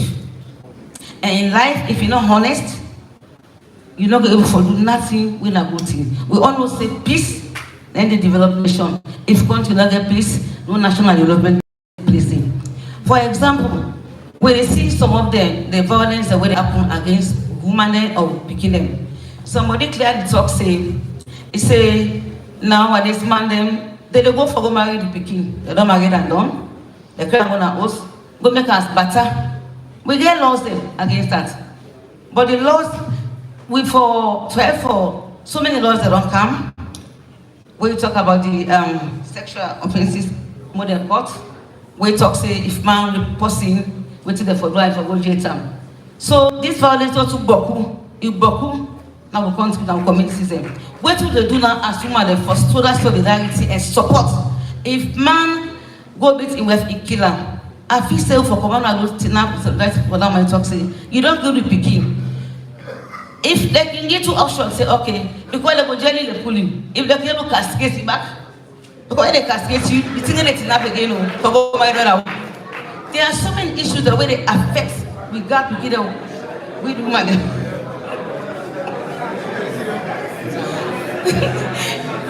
It's a serious issue. If we not amend them, it will go on and on and on and on. All right. And then you will peace to with the mother and we begin them. Thank you. Thank you very much. I think say another clap for the president of the Women's Forum. As most people that know, this issue of particularly violence against women, an issue we me passionate about, I don't need to talk about for many years. Like I'm sure that, but also we will not take advantage of them. Actually, I want let Madam the young people I want to take them all three together. So I want to come to Madam Minister. The reason we make we be one of you this panel, Madam Minister, is because you work not just today as the Minister of Gender, but you don't work on peace building. You know, one of the people who sabi, who camp wanted women and peace building at the sub-region. From this conversation, who are we now? What's in your assessments and what's we supposed to do? What's in your position on what we supposed to do together as a community, as a society, particularly for how we promote women and peace building? Okay, thank you, Mr. Minister. I just want to bring your mind back from 1995, 1996, we're getting into Mali 1 and 2, where that the woman they begin to work, plenty tranga one for being involved inside the peace process. And this conference today, this town hall meeting, it reminds me of those days where people when they come together for that we can talk about peace. It's very much important. It is very much timely.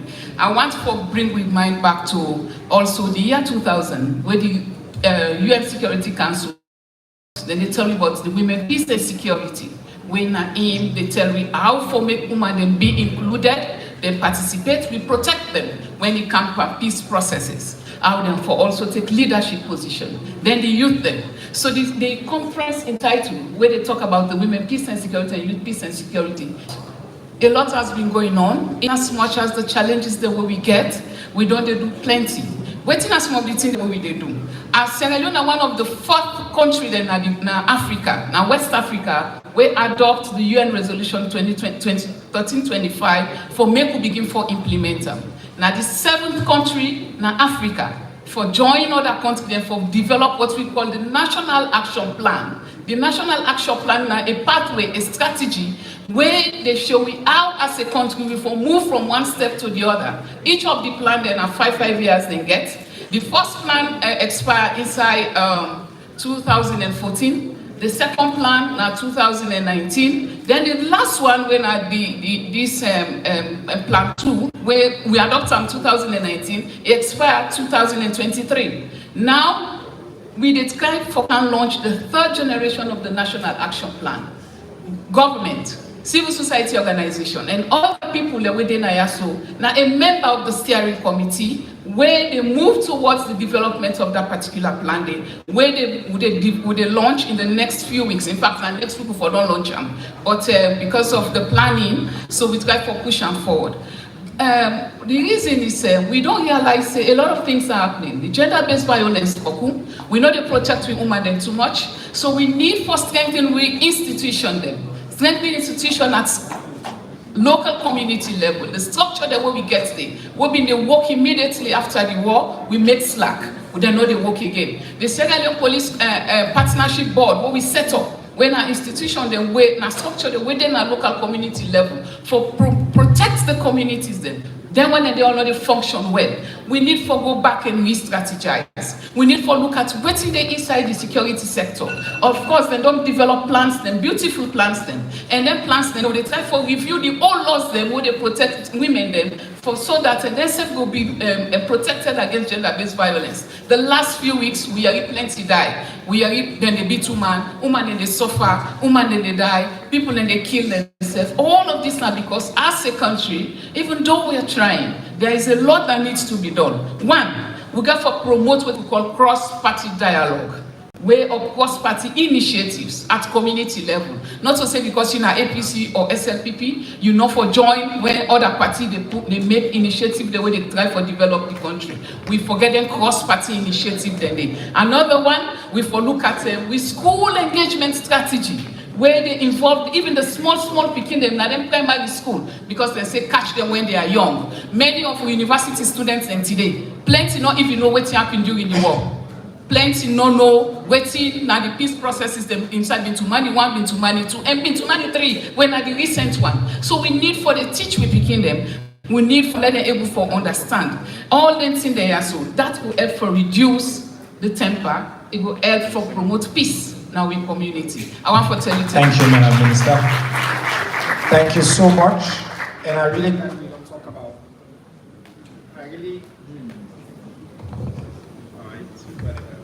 I mean, Mike, they don't go. I bring it back up. It's okay. I'm glad the way you talk about the structures and the thing that we need for do in terms of laws as well. Now, I want to talk to the 3 youngest people on the panel. The Chief Minister asked, would have not been born in 1997? I see the hands that will go up on the panel and the young people that will get. And I want to start with actually Philippa, since you're the youngest, absolute youngest now at the panel. You don't listen to all the adults there, always they don't talk. From your perspective, we talk about the future. The future basically now you, young people them, are not the present, but also in this future we try for construct. Now, una get for day in the leadership, now una get for benefits from this future. What you don't see so far about peace in this country, and what you want to see we do more. You want to say to the all Naya, to all the leaders that will listen to you as a young leader, as you message to them as well for peace and culture of peace in the country. Okay, thank you very much. So, distinguished members of international community, ministers from different states, fellow Sierra Leoneans, advocates, and beloved children, I want to say good afternoon. Now, indeed a great pride and a deep sense of responsibility as the National President of Children's Forum Network, which is the child leading organization in Sierra Leone this afternoon, for also adding your voice when it comes to peace. We all know for say, in the state, waiting are one of the most important things are security, not of food. You're not going for eat if there is no peace. You're not going for go school or you're not going for do your business if the state is not that well secure. So now looking at it, me not going for base me conversation on women. Me they base me conversation on picking business. Because when you look at the foundation of Sierra Leone, it's based on children. And thereby I can normally say that picking them that now the current leaders then we are photocopying from you guys with a land from Mudan. So now when it comes to peace Nasalo, we all get for use an inclusive approach wherein we need everybody on board from ensuring this peace here for reign Nasalo. So now if we reflect back, reminds them during the war, when the chief minister they talk about the one way they be born during the war, we raise up because we don't experience her, but we don't watch movies, we don't read history. And when I look at it, when I don't look at them videos, I don't read history a lot. I get for laugh for say picking them and women, these were the most vulnerable during the war. We see say according to the story I get, we see say during the war, they be the picking them na gutter. Imagine if now you they be to na gutter, if you don't deny. Imagine that kind of situation. Yes. During the war, the picking them, they were the most vulnerable. They used picking them as militants. They give them gun for kill them parents there. Some white picking them rape them parents there. Looking at all this one, it creates a lot of impact when it comes to children. So now for make we maintain this peace here, we need an inclusiveness. We need everybody on board. One thing we are always say is that if we always ensure that we always ensure for identify ourselves by we counting. You know, I can reflect back in my mind last year when I go Kenya. When you're reaching at the airport, everybody will begin to say, Karibu Kenya, Karibu Kenya. They are telling you welcome. Like they have so much of sense of nationality, patriotism in them. But in Sierra Leone, like people normally associate themselves towards tribe business. So now when you ask her, she always proud for associating herself towards in tribe. I can always can say, as a patriotic citizens, make we always associate ourselves towards with tribe. And remember, children, we are learning from you. When you look at what is the picking get for say out, who are the picking get for be the personalities of the picking, it starts from the home. The training way you get, they are learning from you guys. And when you look at this piece, one of the benefits we don't get, that the Child Marriage Act bill. If you look at the Well of Parliament, the Well of Parliament consists of different parliamentarians from different political parties. If they were not united, if there was no peace in the Well of Parliament, you think that Child Marriage Act bill don't pass, huh? Oh no. So this is now one of the essence of why we really need peace. And I don't say if you attend marriage where the pikin below the age of 18 years, or you go eat sex with all with the old yes. But this, you know, this law don't become so effective because the parliamentarians from different political parties, they use an inclusive approach for pass that particular bill. And so we also advocate, thank God the opposition leader is here. Very soon, our Minister of Gender and Children's Affairs will be presenting the Child Act Bill. And this Child Act Bill, there's the Child Rights Act. So the Child Rights Act Bill, it's now waiting the Pekin wants for make that pass, because if you look at it, it says a lot in promoting Pekin business. Wow. So in wrapping it all, I go just want to send a message to all Sierra Leoneans that make we instill in ourselves a sense of patriotism. If you like Salo, you go want make Salo go before. If you like Salo, you go want make peace reign na Salo. And don't please Salo that we all. Make we continue for talk peace. Thank you so much. I got for someone to say, you me at the colleague. I call me 20-something years, and so we talk. But there they don't master the game pass. We far away. Because inside this in short statements, you don't lobby for an act, you don't get the parliamentarian, you don't talk to them for his support, you don't chastise with the adults there, say on a behave properly, you don't preach for peace, you don't talk about history, you don't talk about the future. I'll clap for Madam President again. Very solid foundation. I think the future of this country is very safe in our hands. Madam Anna, I will come to you now as the leader of the UN Youth Advocacy Group, a group that puts together, and also you are also a feminist activist. This same conversation from the youth peace and security angle, women peace and security angle as well, and the work we do as well with the UN system. What's a young contribution? What do you want to see follow maintain a culture of peace? Thank you very much. So firstly, I think there's no mistake for bringing young people and for giving a voice towards peace and cohesion. Because when you see peace, basically linked with we as young people then. And taking to Sierra Leone context, when you see violence, couscous, now young people there with full chest. And not just to say this because we don't see evidently who's are young people and basically they cascade and violence. Even though we are now changing the narrative, because now they get sense. There are lots of issues then, you know, where the results for the young people then basically be unpeaceful. And one of the things that we really see now is misinformation on social media. Nowadays, there are lots of bloggers. I don't know if when people they get MB, they get the time, they get the energy, they open blogging page, and then they post information that we don't like. And what me also they see that even these pages that get audience past traditional media, they don't even take over traditional media. Because immediately they put an information in, it don't go faster. And when you look at these blogging pages, these are young people controlling it with full chest. And again, you look at now adults, they basically they get money for basically they promote misinformation them. And anything we're taking on social media, basically that's what they act. That's what we ask them what they want. By the time I don't jump on that seat. So again, regulation really get for beyond this. I don't know if blogging media group or whatsoever. I think maybe regulation needs to be on it, or maybe they put them positively on the media. Let them be recognized, or they get a structure in body so that this misinformation they come out. Another thing again is about youth being in leadership.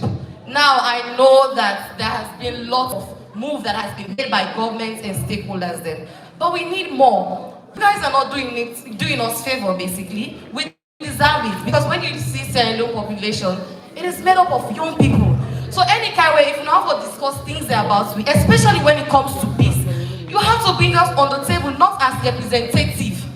We want to plan our own initiative on how to see peace and cohesion. We want to give you your input. I can take a reference on last year election. Let's be honest. We don't see say violence not be too much. It be too much. Let's be honest. Violence not be too much, because we find out that young people are at the center.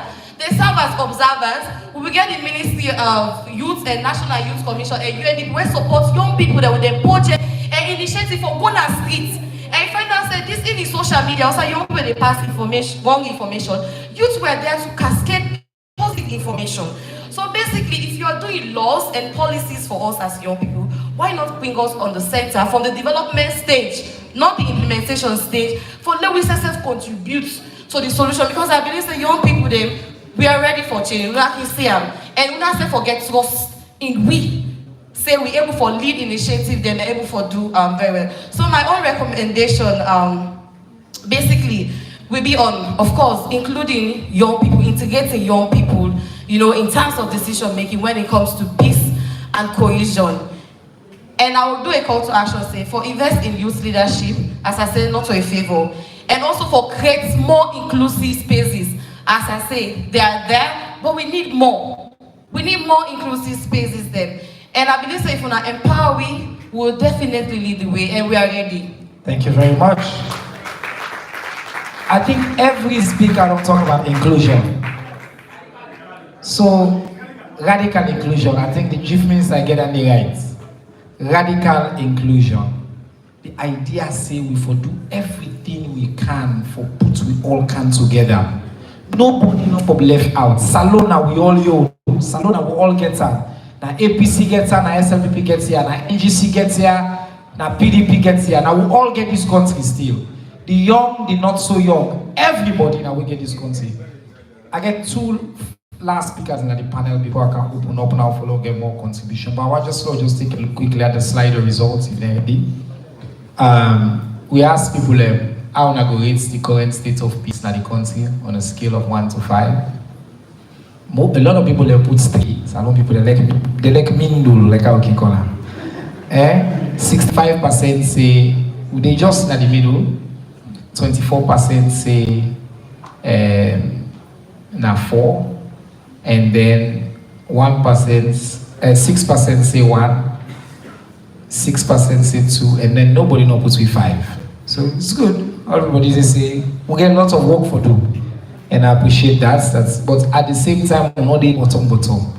Right now, the country gets a semblance of peace. But now the most important factor that we don't help for maintain peace in this country. Now what we do here is we don't do a word cloud, and so we see the word that will come up a lot. You will see how they were in there. At the heart of it, Sierra Leoneans are very proud of religious tolerance. By the way, Fola invites the imam and the bishop, and now one part they normally call. Now they call in company. They come together. It's a beautiful country. It's an amazing country, and I think people really recognize this is a part and parcel of what we want. But other things, forgiveness, religious tolerance, peace, young people they are the heart. I think Anna just mentioned, say, without young people, we know they get this kind of thing. People then talk as well about family, how we come together as a family, media freedom and advocacy, and part of the thing that day. This idea say we committed to each other. Somebody say love is a very, very important ingredient as well. So that are some of the reaction they will get from people, and continue for sending you inputs. At the end of this as well, we will make the outcome of this slide we are very, very public. I want to come to the last young person who gets, and then we end with the chief because then our papa. Now you get we all sit on your foot. So you then at the National Youth Council, you are the Secretary General, Mr. Kowi. Yeah. You don't listen to this conversation.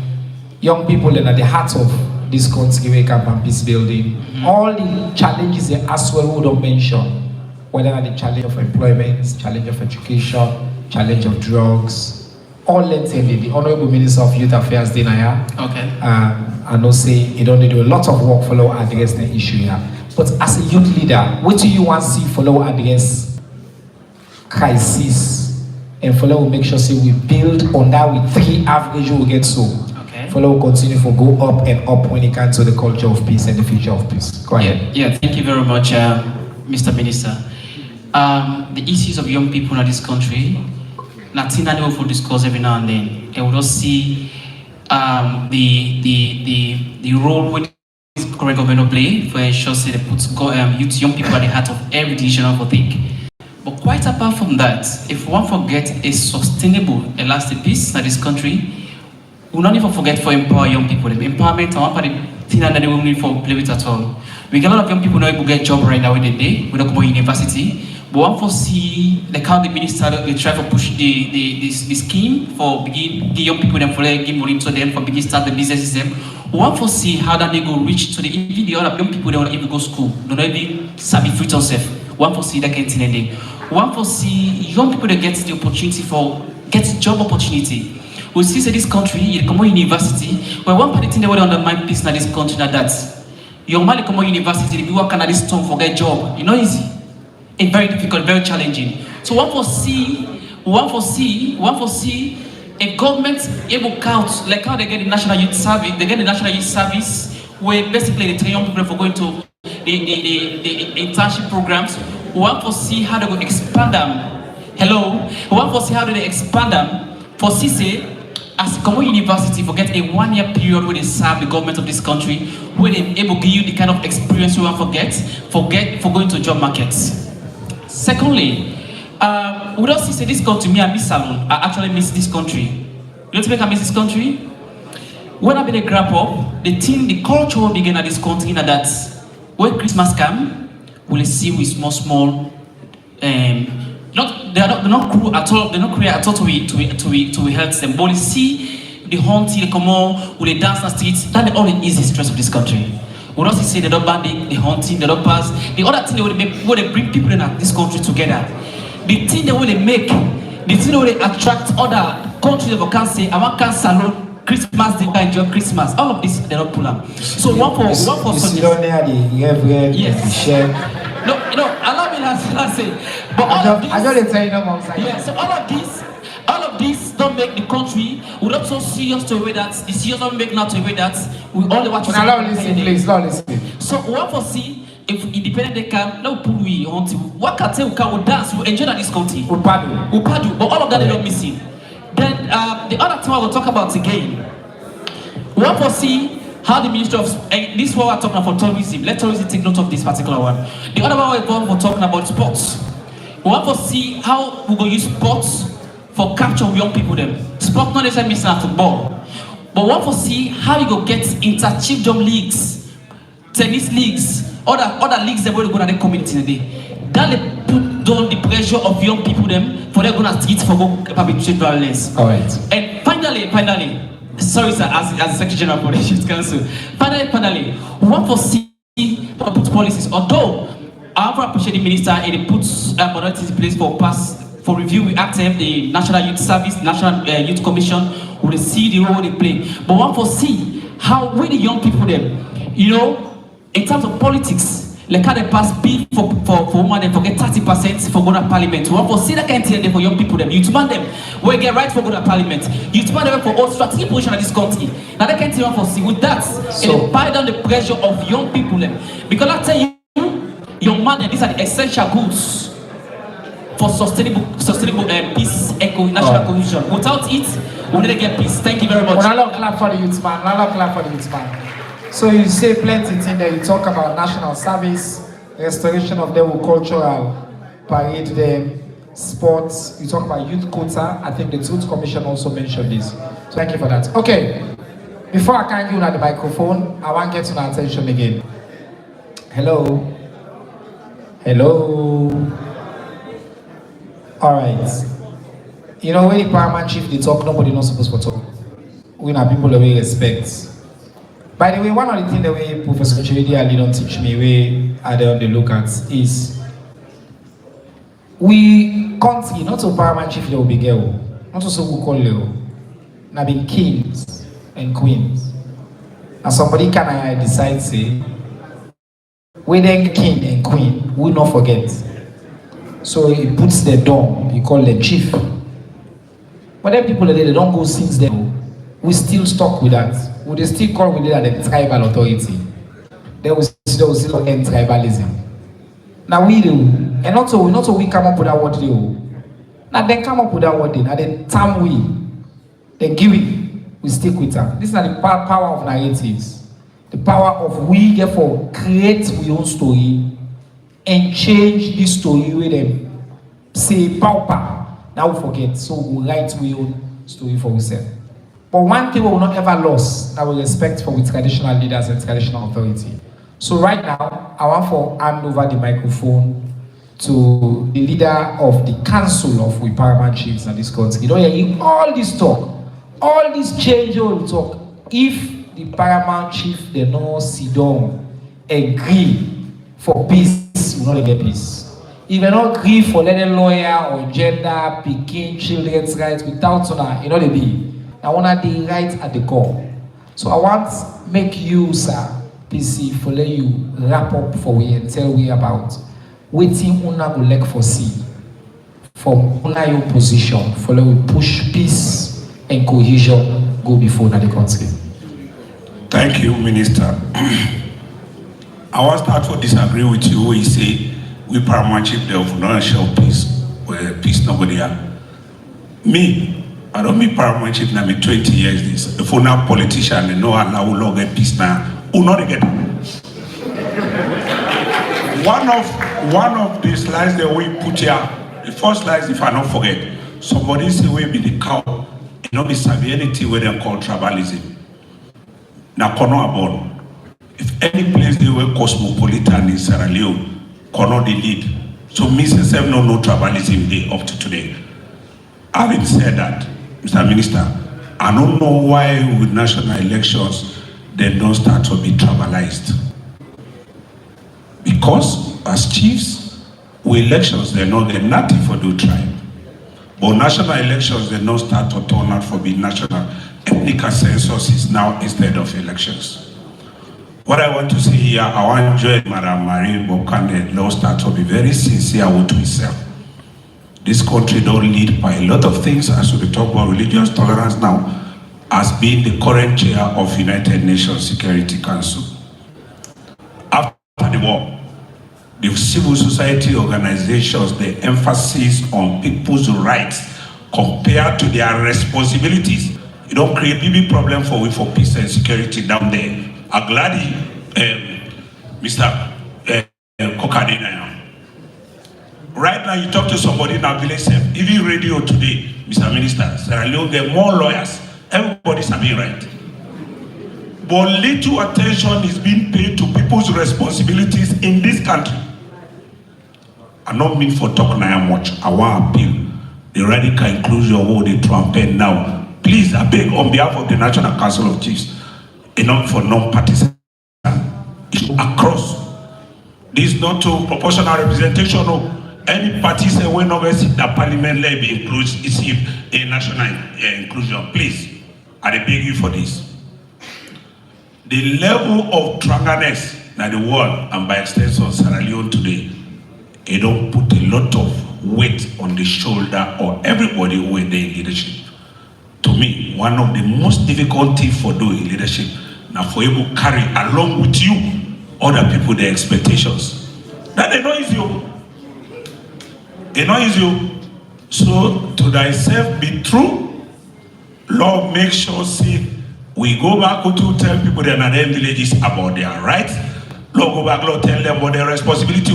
Now make some believe in I right for 2 Tina Street. I tell you, thank you. Thank you very much. The chair of the Council of Paramount Chiefs. Now, I want to give you the microphone again. My colleague they tell me that say we get some questions that we don't come in as well online, but we're not there, so I want to give you now. But I want to commit say, follow get as many people and voices as possible. We keep on to the 1 minute one and say. So you start, you say your name quickly, and then you go, you say everything you get for saying inside the 1 minute. Also, not a question we ask, a town hall. Say what you want to say, what you want to see change. Your idea, how we will make peace. You can send message to we already know the conversation, an open conversation. Then they listen, and then what we have done after a while, and they can't give them one final round, one minute, and then we will wrap up, we all go home. I want to say, play. All right, let's see the hand there now. Would I get the mic? Now you get the mic. All right, how they do it by section. And the can I take like 3, and can I take 3, I go 3, I go 3, okay? So 1, 2, and 3 to Pakamara. 1, 2, 3, in that order there. Can start with the one in front. Yes, good evening. Me na Emmanuel John Conte, the Deputy Manager for Voices Online. This na the media. On behalf of the media, and also they talk to the media. The panelists then did talk just now about somebody they say the traditional media, the social media don't more take over than the traditional media. The reason being that one of that they talking about honesty, the traditional media don't lack. I could say that with no fear. We don't lack the honesty way before. Due to the people. We are the fourth estate. We are not politicians. We for mediate between the government and the people. Okay. And if we mediate, we for be honest again and tell the people say that this the government they do. Let me not paint up. Let me not try for be politician. Let me try for make sure say we be fourth estate and commit to peace. And that. Thank you, sir. The 1 minute on the next. Yes, 9. Yes. Ibrahim Sarah Sisi, Voice of Salon Radio. And really, follow we get peace in this country. Let me continue to maintain peace we need. We don't see for any electionary process when they change power in this country, and the king. Both the APC, the SFPP during the election and over in power. For now, the paramount chief them back get a rule for play. Because we don't see back when the crown paramount chiefs, the paramount chief election, then they position now on politics. As politicians, we expect to say, let una color them and tell the people the way they follow una the corrective but patriotism. Because that one day, if una not tell the people the way they follow una, we will continue to see the red and the green day in disarray. Thank you. Thank you, sir. Pakamaya. Mohammed Kamara, The Watch, and Sankara Media Hall. I tell you, I just get concerned about the Honorable Minister representing for the All People's Congress and Deputy Leader say about the constitutional review. When I almost say the media is the mediator between governments and society, make clear, I would say no. What it means, the so-called constitutional review, now be a constitutional committee set up by the late Tijan Kaba. Then comes they go to APC and Subai Koroma. Then there was a lot of dissatisfaction because the former president, he had 7 years for the presidency, then 10-year term will bring about a lot of occupation for President Bio. Then comes President Bio, he talks to well, now what do they do? Go back to the board, get back to the board. All of these man say, we are review. So, me want to know, this now peace and national cohesion. Because if I've been in the capacity I perspective, I've asked him, where an Escobar began 11 years of governance in the Constitutional Review Commission, who were the SFP members who will be present there? Mr. I respect you, but we're not here for that. We are here for peace and national cohesion. Let the bygones be bygones, and thank you. Thank you very much, sir. I think the Honorable Leader will respond. Now we can at this middle row. Inside the middle row, at the start of the lady with the under, in a number 1, you in a number 2, the other lady, the gentleman in a number 3. So we cancel this way 3. Yes. Good evening, everybody. Good evening. My name is Mary Makalmabara, cordial student from the Economics Department, FBC, and a reporter as well from Tutor Radio Station. Well, what I want to say is I want to get a contribution. Since we all know we come from that picking stage, we all go to school. I want to say something concerning the educational sector, right? I want to make the bring like peace, for making them teach peace to students that in school, whether from primary, junior to secondary, because you know, it not be taught in school. Past like when you go college, you go to as a course, peace and conflict, and not to everybody in that. So I go really want to make this happen in school. Thank you very much. I'm really glad for a very concrete recommendation what you make. By the way, now part of the civic education strategy will be right for include the teaching of the culture of peace in schools. But thank you for that. Yes. Yeah, good evening, everybody. I'm going to comment from Child Welfare Society. When we talk about peace, we can say charity begins at home. So if you own peaceful, at least you go out and sell that. So in terms of domestic violence, we don't see a lot now in community now with aid.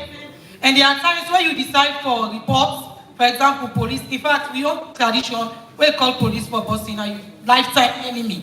So let me try to make the refer apartments then clear of reporting, whether they report the correct information and let them deal. Thank you. Thank you so much. I appreciate that. Calling for law will make clear if I apart with the gentleman in front here. Yes. Yes, this one. All right, just pass the mic. So thank you so much. Thank you. But if you may permit me, can I speak in English? Of course. Thank you very much. My name is Jesse Wilson, and I'm from the Ministry of Foreign Affairs International Cooperation, and that's my boss right there, the Ambassador, Dr. Victoria Mange Soleimani. Sir, I have learned some great things from Ambassador Soleimani, not because she's like us, but because she's one of the few peacemakers of this land. And what I'm about to tell you is this. Throughout her travels, she's gone to many places, and her first pursuit is peace. And I can tell you this, we need unity of oneness in this country. We need unity of oneness.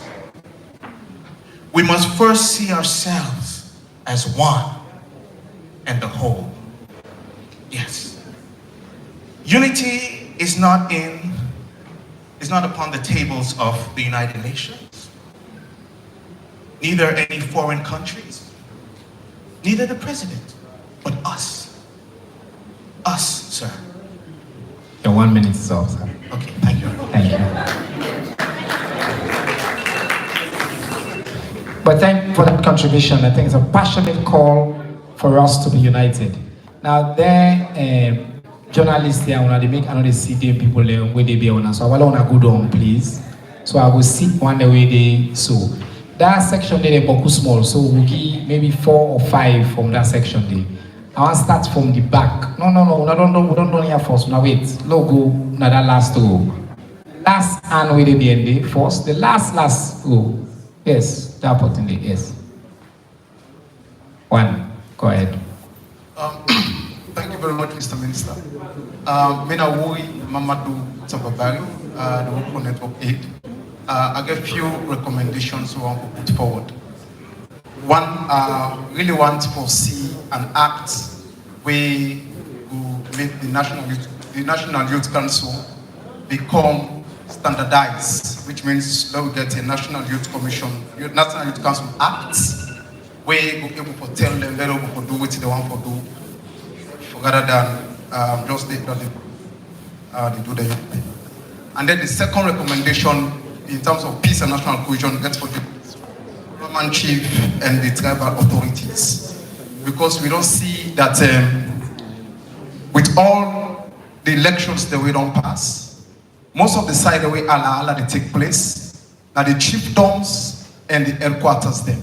And the paramount chief, when they link and ascertain one party as against the others, then fates they take place. So the neutrality is possible. Right. And then thirdly, we want for the president can give award. He can give award on every year, but we never see an award where the president of this country, past and present, don't give award to woman or person when not go school. Yes, we want for push that one, push that one day. All right, your 1 minute is up. Thank you. I just want to say, since me a Minister of Information, maybe I forgive the right information. Multiple presidents don't give multiple national awards to multiple leaders in this country, including people in my own family. We Uncle Wina, Paramount Chief, Nafanaba, tribal leader day, plenty market women, bus drivers, plenty them, Ami Kalon, they all receive multiple national awards. So I take the sentiments, but I think the information are particularly correct. Yes, admin, go ahead. Give admin in the near, yes.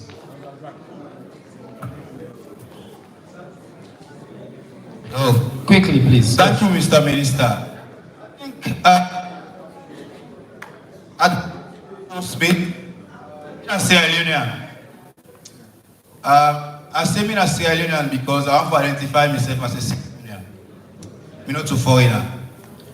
And I think it's not wrong for make government appoint people outside their party like we do in this current regime.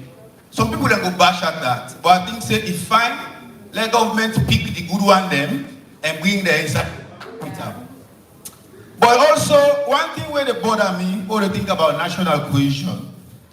Now for now we get now in political party them say if for be power, say if the presidential candidates they come up from the north, what want they do in the primaries? Let the running mate come up from the east.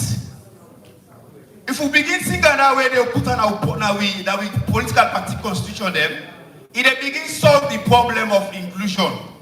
Because if any kind of way, somebody they represented in a different region, it will be fine. Thank you. Thank you. Good talk. I think just to say the culture of this country, though, since multi-party elections, the leader and the running mate don't always come from very different regions as well, or claim or come from very different regions. But I take the point, and I know it's not part of the conversation. And no woman or the under. I don't take two men next. I want to take a woman. Okay, the woman with the under. Thank you. Yes.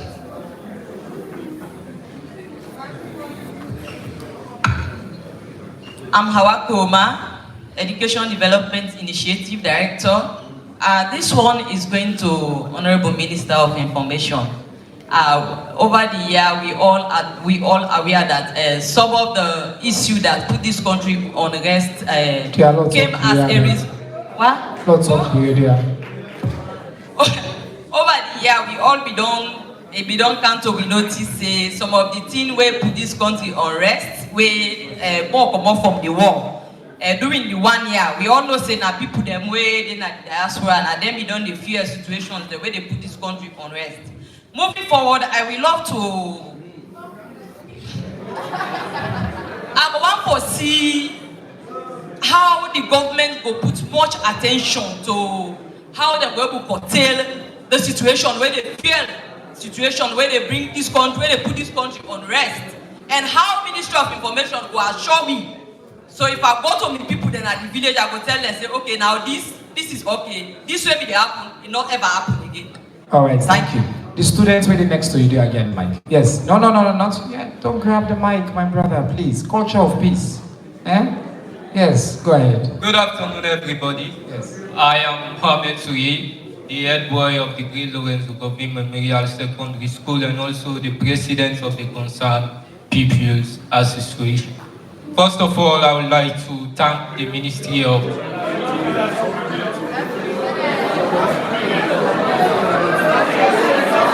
All right, are they allowed to speak English? Speak English. Are they allowed to speak English? Mr. Head Boy, they are speaking English.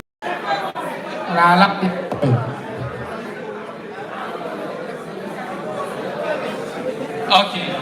First of all, I would like to thank the Ministry of Information and Civic Education for organizing such an event, because it is always through cross-fertilization and the dovetailing of ideas we'll be able to germinate the possible solution of peace.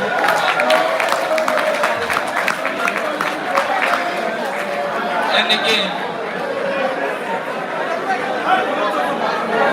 I would like to say we need multiple interventions for there to be a cultural shift and a measurable change around the context of violence.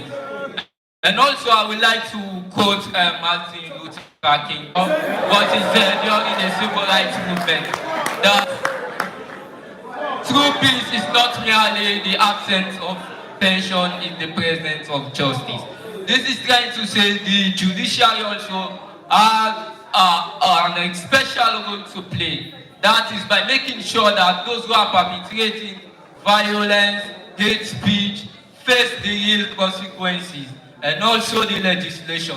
Now coming to my point, what we've done as school-going people, just some seconds, 10 seconds, we've brought up an initiative of Sierra Leone, Peace, National Unity, and Non-Violence Movement, which is initiated by the Concerned People's Association. We have 3 events, which is the Sierra Leone Peace, National Unity, and Anti-Violence campaign and tour. We'll be having school-going people from the provinces, and there will be something like 2,000 participants in this campaign and tour for peace, national unity, and non-violence. And second again, we'll be having short one. Again, I just want to summarize. Again, we'll be having the school and community movement. We'll be having schools and community movements wherein we'll be engaging community leaders, we'll be engaging youth and different. And we got up the initiative of No. Peace is also we have to also all abide by the same rules. We'll be wishing to partner with the Ministry of Information, UNICEF, and CFN, and all other stakeholders, other institutions. Thank you very much.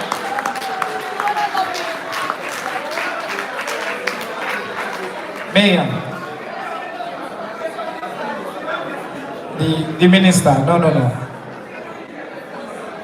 Give the minister with the information. No, wait, Madam Minister, just a second. I just want to say, waiting the board at home for, because he speaks big English, but I just translate them quickly.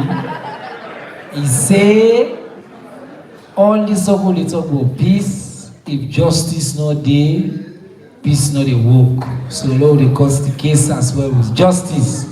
Then you do some promotional way you can pay me for way you don't use me platform for promotes. But that we'll talk later. Thank you for your excellent contribution. Madam Minister, go ahead. Thank you, Mr. Minister. Actually, I'm not really the talk here as minister. I talk as an ordinary Sierra Leonean, a concerned Sierra Leonean. I want where your man can say, if you don't know side they go, now for member outside promote. The issues of this country prior to the war, the language of ordinary people, with it about social media now, but even the language, the lyrics that people were using prior to the 1991 war, where some of we be they go school, we be they yei. If one not can at this country, better not go follow this country. If one not can at this country, this has been the lyrics. It just don't can now go inside the social media, but it's still they continue. People are still talking in vehicles, they are talking in communities. So it's not on the social media. Let not concentrate there and left the ordinary people the way they talk. So that language, now we get from make sure say we were one peace. Let us speak the peace louder than the one that we one war. With language for be more loud than war. The DDR program, I want to applaud you for this. If this become in place after or before even the DDR program, if we don't sustain and if we don't calm nerves. So I they say this process will don't begin so. Let us continue because it's good for this country. Thank you very much, Madam Minister. I don't say the Minister of Finance not deny, but for that talk we talk, I want to let the Minister of Finance know say we will continue this program although our cost country. The Minister of Development is deny, so I want to let you know that day, say for do all across the country. The Minister of Development want to talk, so they are getting the mics and say they can commit. Yes. No, I go, say always there for you. We did this together, and as you know, we forget a continuation of this conversation. So now that I want to say, the Ministry of Foreign Affairs, WISEF, and the Ministry of Information, we don't talk about the pact of the future. And waiting at the pact is now an agreement. And we get to go with our own input into the pact. So on the 12th of September, the three ministries will get a continuation of this dialogue where we go get concrete messages this time. We don't begin the talk, but concrete messages where we get for cargo to the UN, where we go into the pact of the future. And one other piece of information where I want to tell Una, we not only the chair the Security Council this month, but for the last 11 years, Salon don't be the chair of the G7 countries. And these are countries where just stay in conflict, don't come out from conflict, and peace building. So we the watch for we Salon, now the summit, I want to now also take notice that the president of Sierra Leone make 2 interventions, or 3 this time. One, it make on behalf of the G7 countries. Another, where it get a summit of the G7 countries. So we still fly high in the peace, and we go continue to fly high at this country. And we go support your nationwide dialogue, and we go also help you for lobbying the Minister of Finance. Thank you so much, Auntie Kenya Vande, one of my own personal hero there as well. Don't be a development champion at this country for many years. I see somebody there where they put their hand up, say, you want to talk, so I give you the chance for talk. Because we can close now. Yes, you with the G, yes, you. You, we mean the, yes, exactly. Go ahead. Will I get the mic for me? Will I get the mic at the back?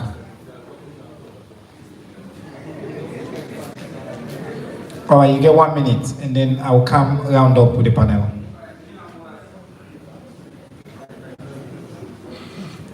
Go ahead, Molai. Molai Augustine Sayo Kamara, the Secretary General Mano River Youth Network. So, my contribution is that, in as much as we talk about peace, first of all, we don't start from district or community levels. We get security committees or groups where young people are not represented, but we the young people, they always say, now they cause the violence, and they do this and do that. Let me start to think about how we bring them into the committees there at district level to national levels. This discussion we can get now, we get young people like Anna, my friend, and others. But how many of the young people that get strong representative at the least communities, now the rural areas? The last time message minister, I tell us, some of these discussions, we take them to the local community, the lowest communities where even boss for reaching, it will take a long time. If we get this, we'll able to move further. Secondly, we also want to understand the fact that even the opposition gets a role for play when it comes to promoting peace and security. Opposition not only for say government not do this, government not do so, now we so, now we so. But now also get rights for educate sympathizers, educate the public. Thank you. This now wait till we need for you. All right, thank you. If any woman in the audience will get one last thing for saying, I know man mic, no more man. That's it. Thank you. Yes. Okay, sorry. Allow me to speak in English, but I love that the conversation is about peace. And honestly, it's very hard to talk about peace in a world where we see our brothers and sisters in different countries being victims of war. So let's have a moment or 30 seconds of silence for people that are the victims of wars in Sudan, in Palestine, and in DRC. Thank you. Thank you very much. I'm actually happy for us to take a quick second and remember all the ones that we are victims of war, not just in the country the way you don't call, but also in we country as well. And the one that are victims of other forms of violence, including with Sister Sia, who we lost. So let's just observe a quick minute of silence.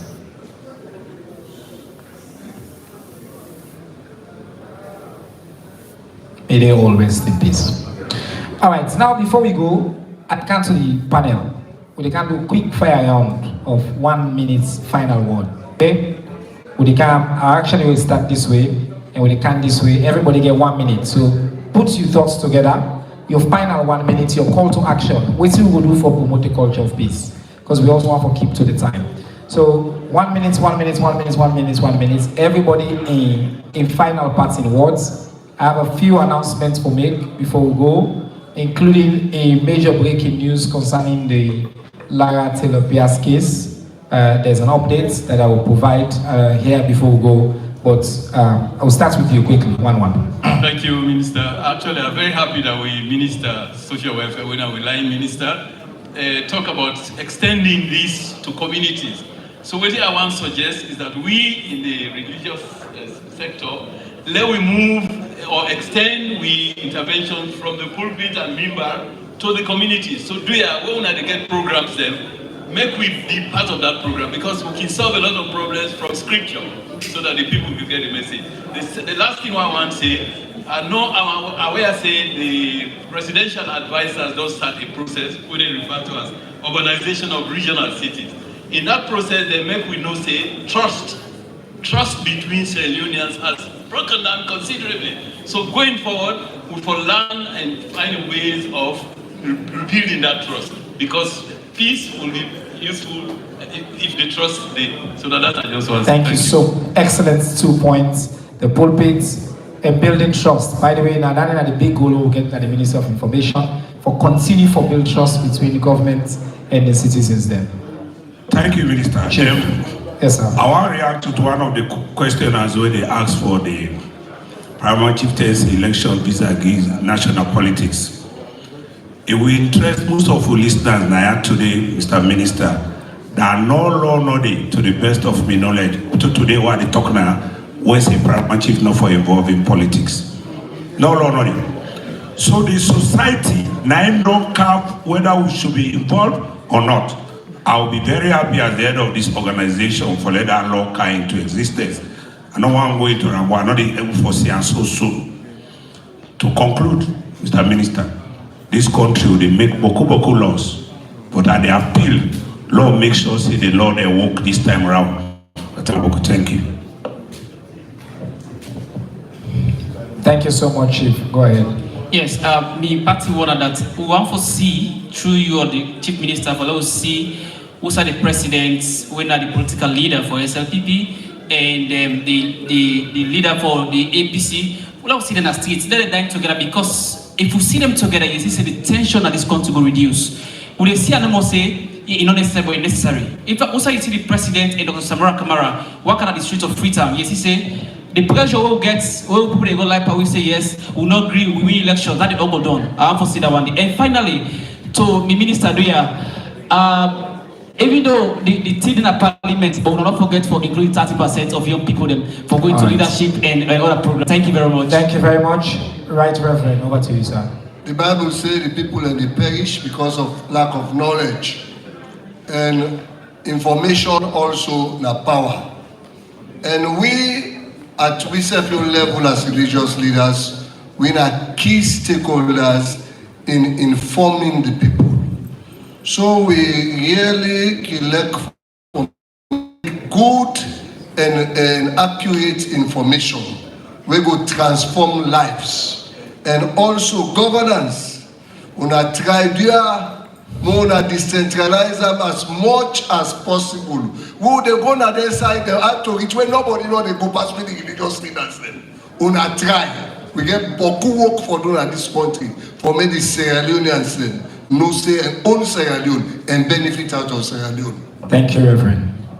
Yes, as Independent Commission for Peace and National Cohesion, we want for we call to action and for more continue to be committed to the peace. Let we able for speak the peace language, because one of the language for development, not really peace, the love language for development are peace. That will continue for talk always. But also I want to remind you as we end here today, we call to action. Now we continue to reflect on some of them quotations there. Peace begins with a smile. We care for land for the smiles. Peace also they come from within. If we not get peace within, no law will make no the work. Peace start from within. Peace get in your reward, now in your reward. And I want for more also know that we go on peace not to an afterthought, not to what we don't think after we don't do. No, peace for be ongoing. Then one way free and we not get resentment at the hearts then go always find peace any side and go. Anybody get resentment, a heart for more peace. And let the law write so, in order to get up. And then we for no say peace go only come now will ask them, but we discover we self. From we self, peace now a gift to forgive to each other.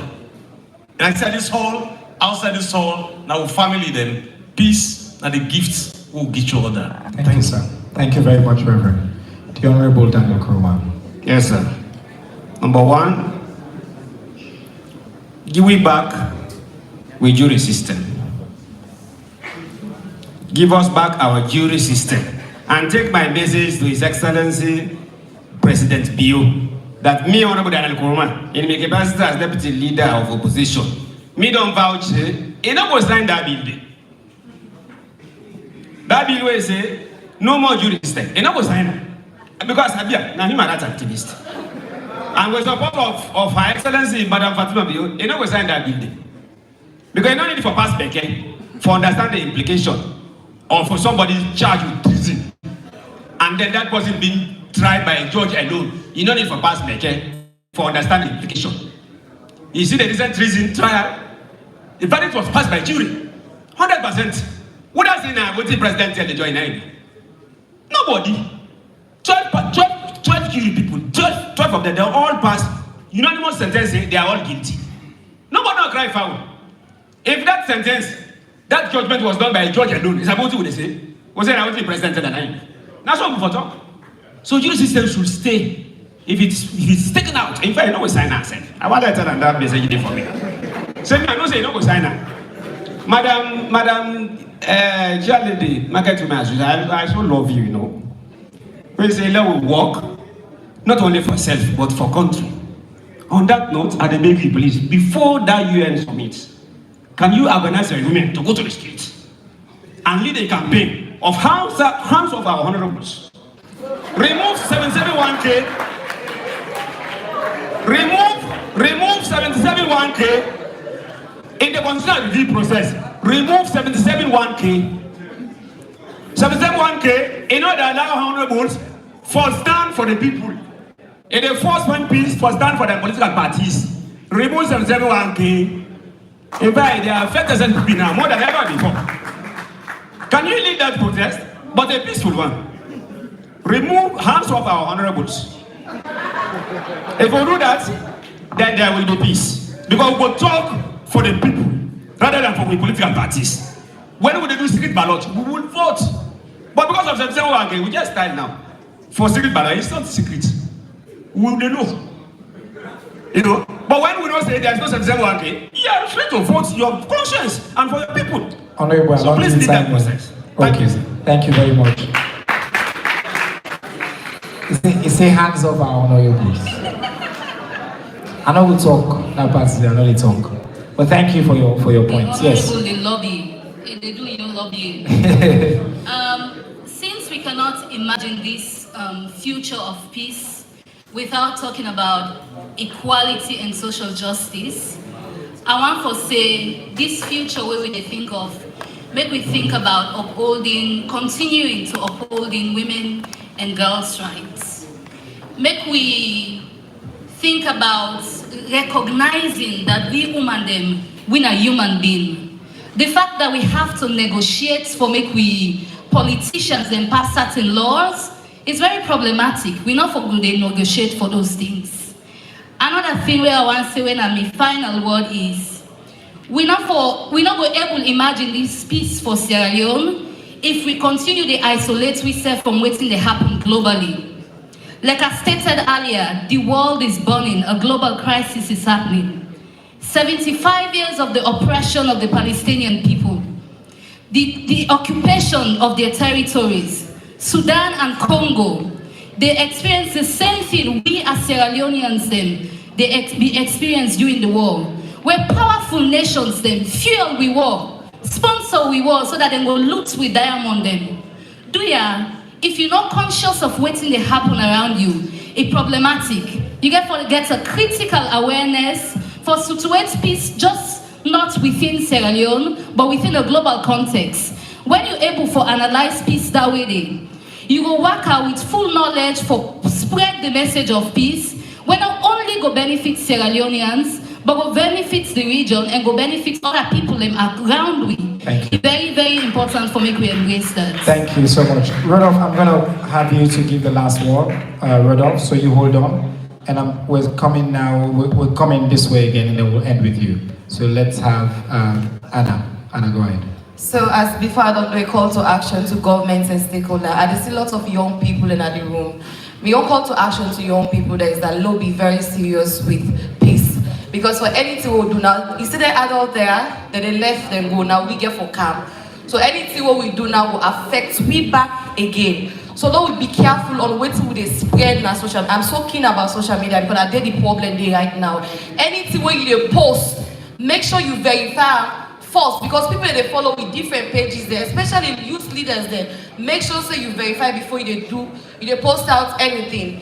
And lastly, so the call to action we give to government is any technical working committee where they deal with for young people, please integrate young people there. And what they una allow we do because we sabi we serve, and I will end say nothing for us without us. Thank you. Thank you very much. Honorable Minister. Me just call on people for let we change with mindset. Because a lot of the problems that we get in this country, now the mindset sets where we get, fixated on certain things then.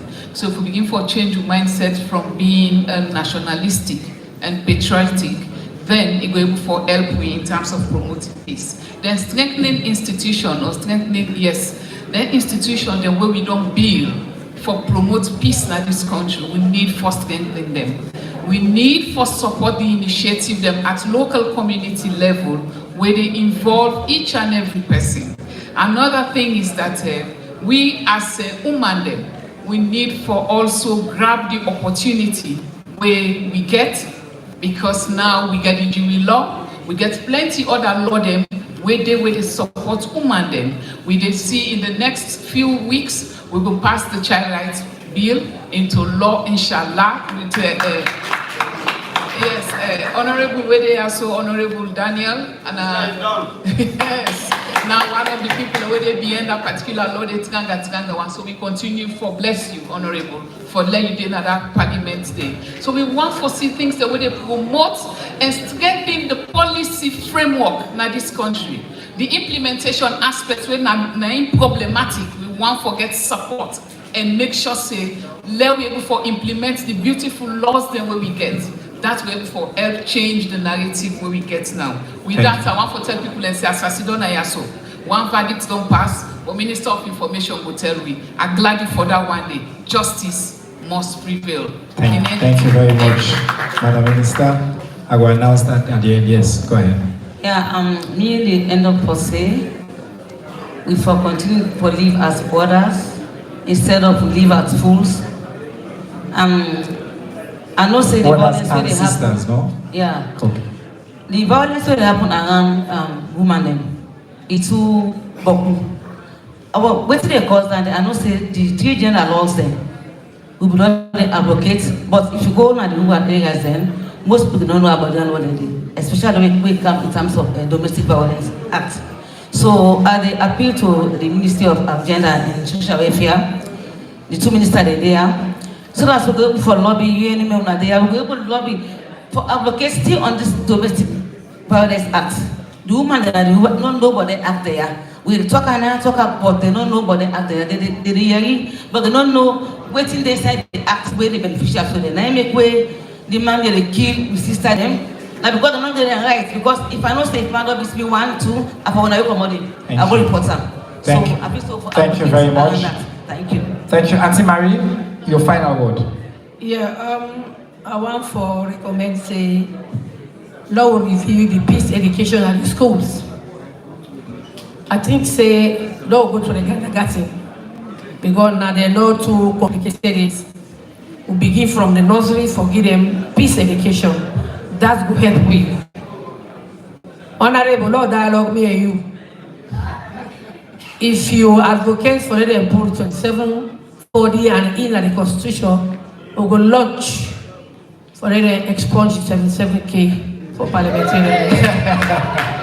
Waiting at that 27, they tell me. The last one for talk. That's my wait. Who's why you wanted them pull? What's he say? 77K, wait, a member of parliament for be loyalty to your party. So what do you wanted them pull? The 2740 and E of the constitution. What's in that they say?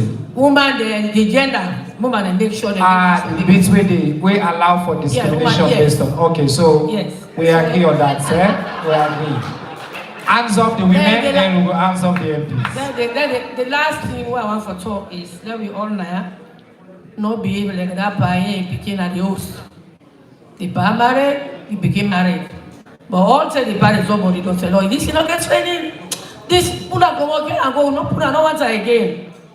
But when next come, at the section and chiefdom level, it will go a long way for build trust and confidence with the people. Because in most times, then discussion also final, but by the time message you go to the people there, it don't become distorted. So having such gathering at the village level, I think the Minister of Finance for fair money for that. Thank you. Very much important. Thank you. Thank you. But also, the President Bio now UN, he said Sierra Leone go through to hell and back, and I think we commitment now for being never again. But what you gonna make? What you gonna make not go there never again? One, the Truth and Reconciliation Commission findings, the recommendations them. It seems as if we just put them aside, but the recommendation is still very much important. And with the lobby to the Minister of Education for make we find ways for make they include that in the curriculum and through the civic education also. The findings are very much important. Lastly, the Giri laws, the Child Rights Act, a fine. But it not go all a fine and free talk. Make you find ways for take them laws and they back to the people, get them kind of session also. Believe me, in the village, there's no politics. It's about development. It's about peace. They work the money they're gonna find. But free time, politics.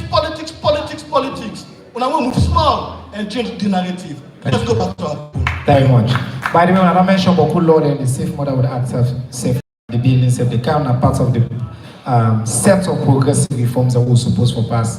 We within a cabinet with a push, we not say the honorable and the partner with we follow continue to make this country better for women and picking in the country. Madam President, your last word. Okay. Siba, I think Minister Siba, I think you forget the honorable. Yes, as an associate member. Yes. So I am an honorable member from Children's Home Network. So I want to talk with an honorable member from the Well of Parliament. Good. Yes. That's all honorable language. So on behalf of the Pekin, the Child Rights Bill Act, this is something way, the Child Rights Bill, this is something way we set the push because this is not in the way the Pekin wants. I believe say, and I know say you go strongly in support of it and you go support the minister. And then lastly, when the program starts, I don't know if I noticed something. While they play the music, somebody, when a white man, he puts on a green, white, and blue country clothes. Yes. So make us talk in English, should I go hear me? You understand? Yes. So, you understand? Manuel, you understand, right? She's talking about you. So while the program started, we are playing some song that is relating to Sierra Leone. One thing which I noticed was that it was dancing with so much excitement. I wanted to ask myself if whether it was a Sierra Leonean by nationality, but I came to a realization that its color shows clearly that it's not a Sierra Leonean. But if in case you want to be a Sierra Leonean, the Minister of Information and the Minister of Gender will facilitate that process, okay?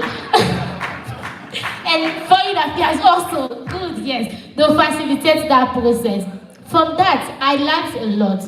I learned for like, he used Sierra Leone dress code in order to show the love we get for the country. So the message we want to send to everybody is that make we use peace as a dress code. Thank you. Thank you very much. Peace as we dress code. Yeah, quickly, Ambassador Suleimani. Quickly, I'm happy with the intervention. Sorry. So, I started with the Pact of the Future. Yes. Really, I don't get enough time to talk about this pact. Why this pact? This pact is an ambitious document. We diplomats there at the UN, they believe say now one in a generation opportunity for let reform the global governance architecture. That one. The second thing where the pact get now for accelerate, maybe acceleration or understatement. I want to say turbocharge the implementation of the SDGs. We will be faced a COVID don't reverse the gains that we don't get. So when I sit down and they listen, everything we people they talk now inside our pact, especially chapter 2 of the Pact of the Future. So Madam Minister, we are in this together because there is sustainable development element will fall clearly within your mandate as the Minister of Development. And waiting with diplomats then are UN not informed with because they are actively involved. This is a deal, that pact then are a deal, and like the president here for go sign that. So we are advised that we popularize the Summit of the Future before we go UN. They should have concluded those discussions in July. Or then tell me say the third revised version was submitted a few days ago. So the conversation, the negotiation still ongoing. Now, Foreign Affairs, in collaboration with Development, we have a concept note to popularize this Summit of the Future. Well, you jump the go. You put the word come on me, but now I make I be under so much pressure because I really wanted to take this opportunity for tell the Sierra Leonean populace say there is going to be a deal. It's so loaded and ambitious document. And the member states there, the LDCs, those from the global south, they believe say everything we want, we forget it now. Thank you. Yes, because we might not get this opportunity again. When last they reformed the UN. So it is during the 75th anniversary where the world leaders then see the need for reform. Now we don't get a document. Everybody want to put invoice day. Thank you. Invoice for the day. Mr. Minister, don't just thank me quickly. Let me say this, please. I really want to use this opportunity to say it. When everybody they talk, the popular views will come out clearly. Inclusivity, don't leave women behind, don't leave children, don't leave the youth, the disabled and all and what have you. And the other thing will come out, the prioritization of prevention as a tool for conflict. Because democracy, they only thrive. We say everybody in that society say they are included, they are not left behind. We will be then at Foreign Affairs during the war. One of the factors we engender that conflict now being social exclusion. Everybody, we bring everybody inside. Now that the SDG say, leave no one behind. So we want to get Sierra Leone's voice into this document. Mr. Minister, please, we go come brief you. You have to come on board and let we all be the advocates now. Let's talk to Minister of Finance. Let give you the money for enhance the popularization of this summit. Wonderful. I thank you. Thank you very much. And Nana be part of the plan we will do this event. That we want for Lincoln as well as an input into the conversations on the Summit of the Future. And we go partner with UN Foundation and Purposeful Way. We know they also care about this. So thank you, Madam DG, for them words indeed. Now for the closing, final word from the panel, we get Rudolph, the resident representative ad interim. Exactly. Honorable Minister and your colleagues, congratulations for a very substantive and interactive town hall. I'm really impressed, I have to say. And I did not understand everything, obviously, but I could feel, I could sense the energy. I could sense the passion, and the passion for peace and national cohesion. And I think that is very special. And I think that is something the country, the nation should cherish. I think that is something to be proud of. And as I said in the beginning, because without peace and national cohesion, sustainable and inclusive development cannot be achieved. And the United Nations, together with development partners, many of them are here, we will continue to be with you. We will support you on this journey. We will be there. We will get there together. Thank you very much. Thank you very much. A big round of applause for the panel. Some announcements for you, just some pieces of news. Abdul Bakar don't be charged for the murder of SEA. I think this is a case we'll all be on the pay attention to. Many people don't reference this case now SEA and the day apparently be beaten death after be violently attacked by a partner, allegedly. The Salon police today don't charge the suspect, one Mr. Abdul Bakar, for the death of Abdul Kago. I also very pleased for the death of Sarah. I also very pleased for mention, say, the AG's office, the Attorney General Minister of Justice, today table the report of the tribunal on the auditor, Mrs. Lara Taylor-Pierce, and the Deputy Auditor General, Mr. Tamba Momo, to the House of Parliament. Officially submitted to the House of Parliament. And like I promised, as soon as this happens, it's now available on the government printer. Every Sierra Leone we get interest, you can go there, you get access to them. The report is now public. Plenty of people don't ask about this report. We've been saying the day we table on a parliament, on that very day, we'll submit it to parliament. It will also be made available to the people of this country. So that it will be done as well. Now back now inside the room.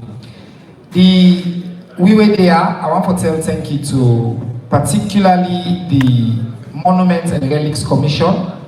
When President Baby go to New York, there was a very special peace exhibition with the outside. I plead with you, not go if you don't go see that exhibition. It's a beautiful exhibition about the culture of peace in Salon and the journey of peace.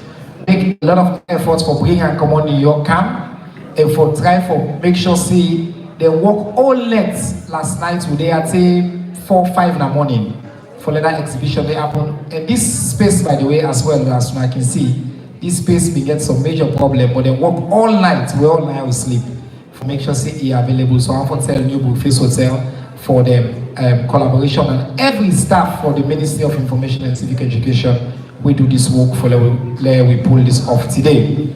We partners them, the United Nations Foundation, we are purposeful, the United Nations Development Program, UN Women, Plan International, International Republican Institutes, Sierra Leone News Agency, AYV Media Empire, SLBC, Slick TV, 98.1, the Independent Commission for Peace and National Cohesion, UNICEF, the UN Family in Salon, and the rest of the government of Salon, particularly my colleague them as ministers. Please join hands and clap and tell thank you to all the partners that will make this happen.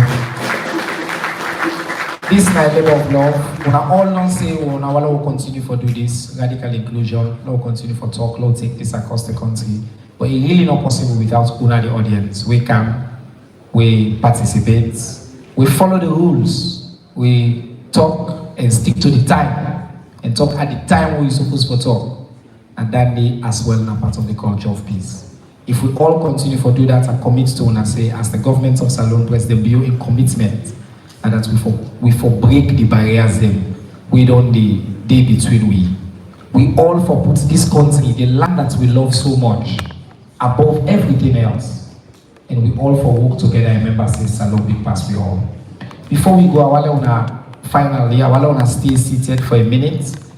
We collect them from one family people, and then go to the closing performance for we. As in the do that, we get refreshments with them for a few minutes across the room. And I want also to see little clap, special one for one family people, an inclusive group. They get the hearing impaired among them.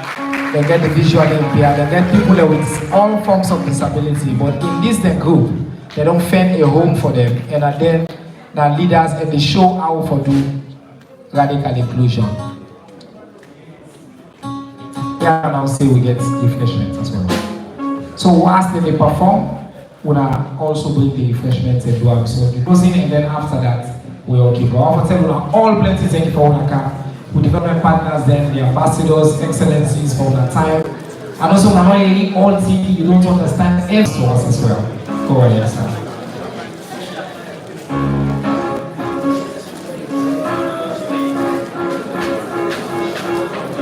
Check microphone. Hello, everybody.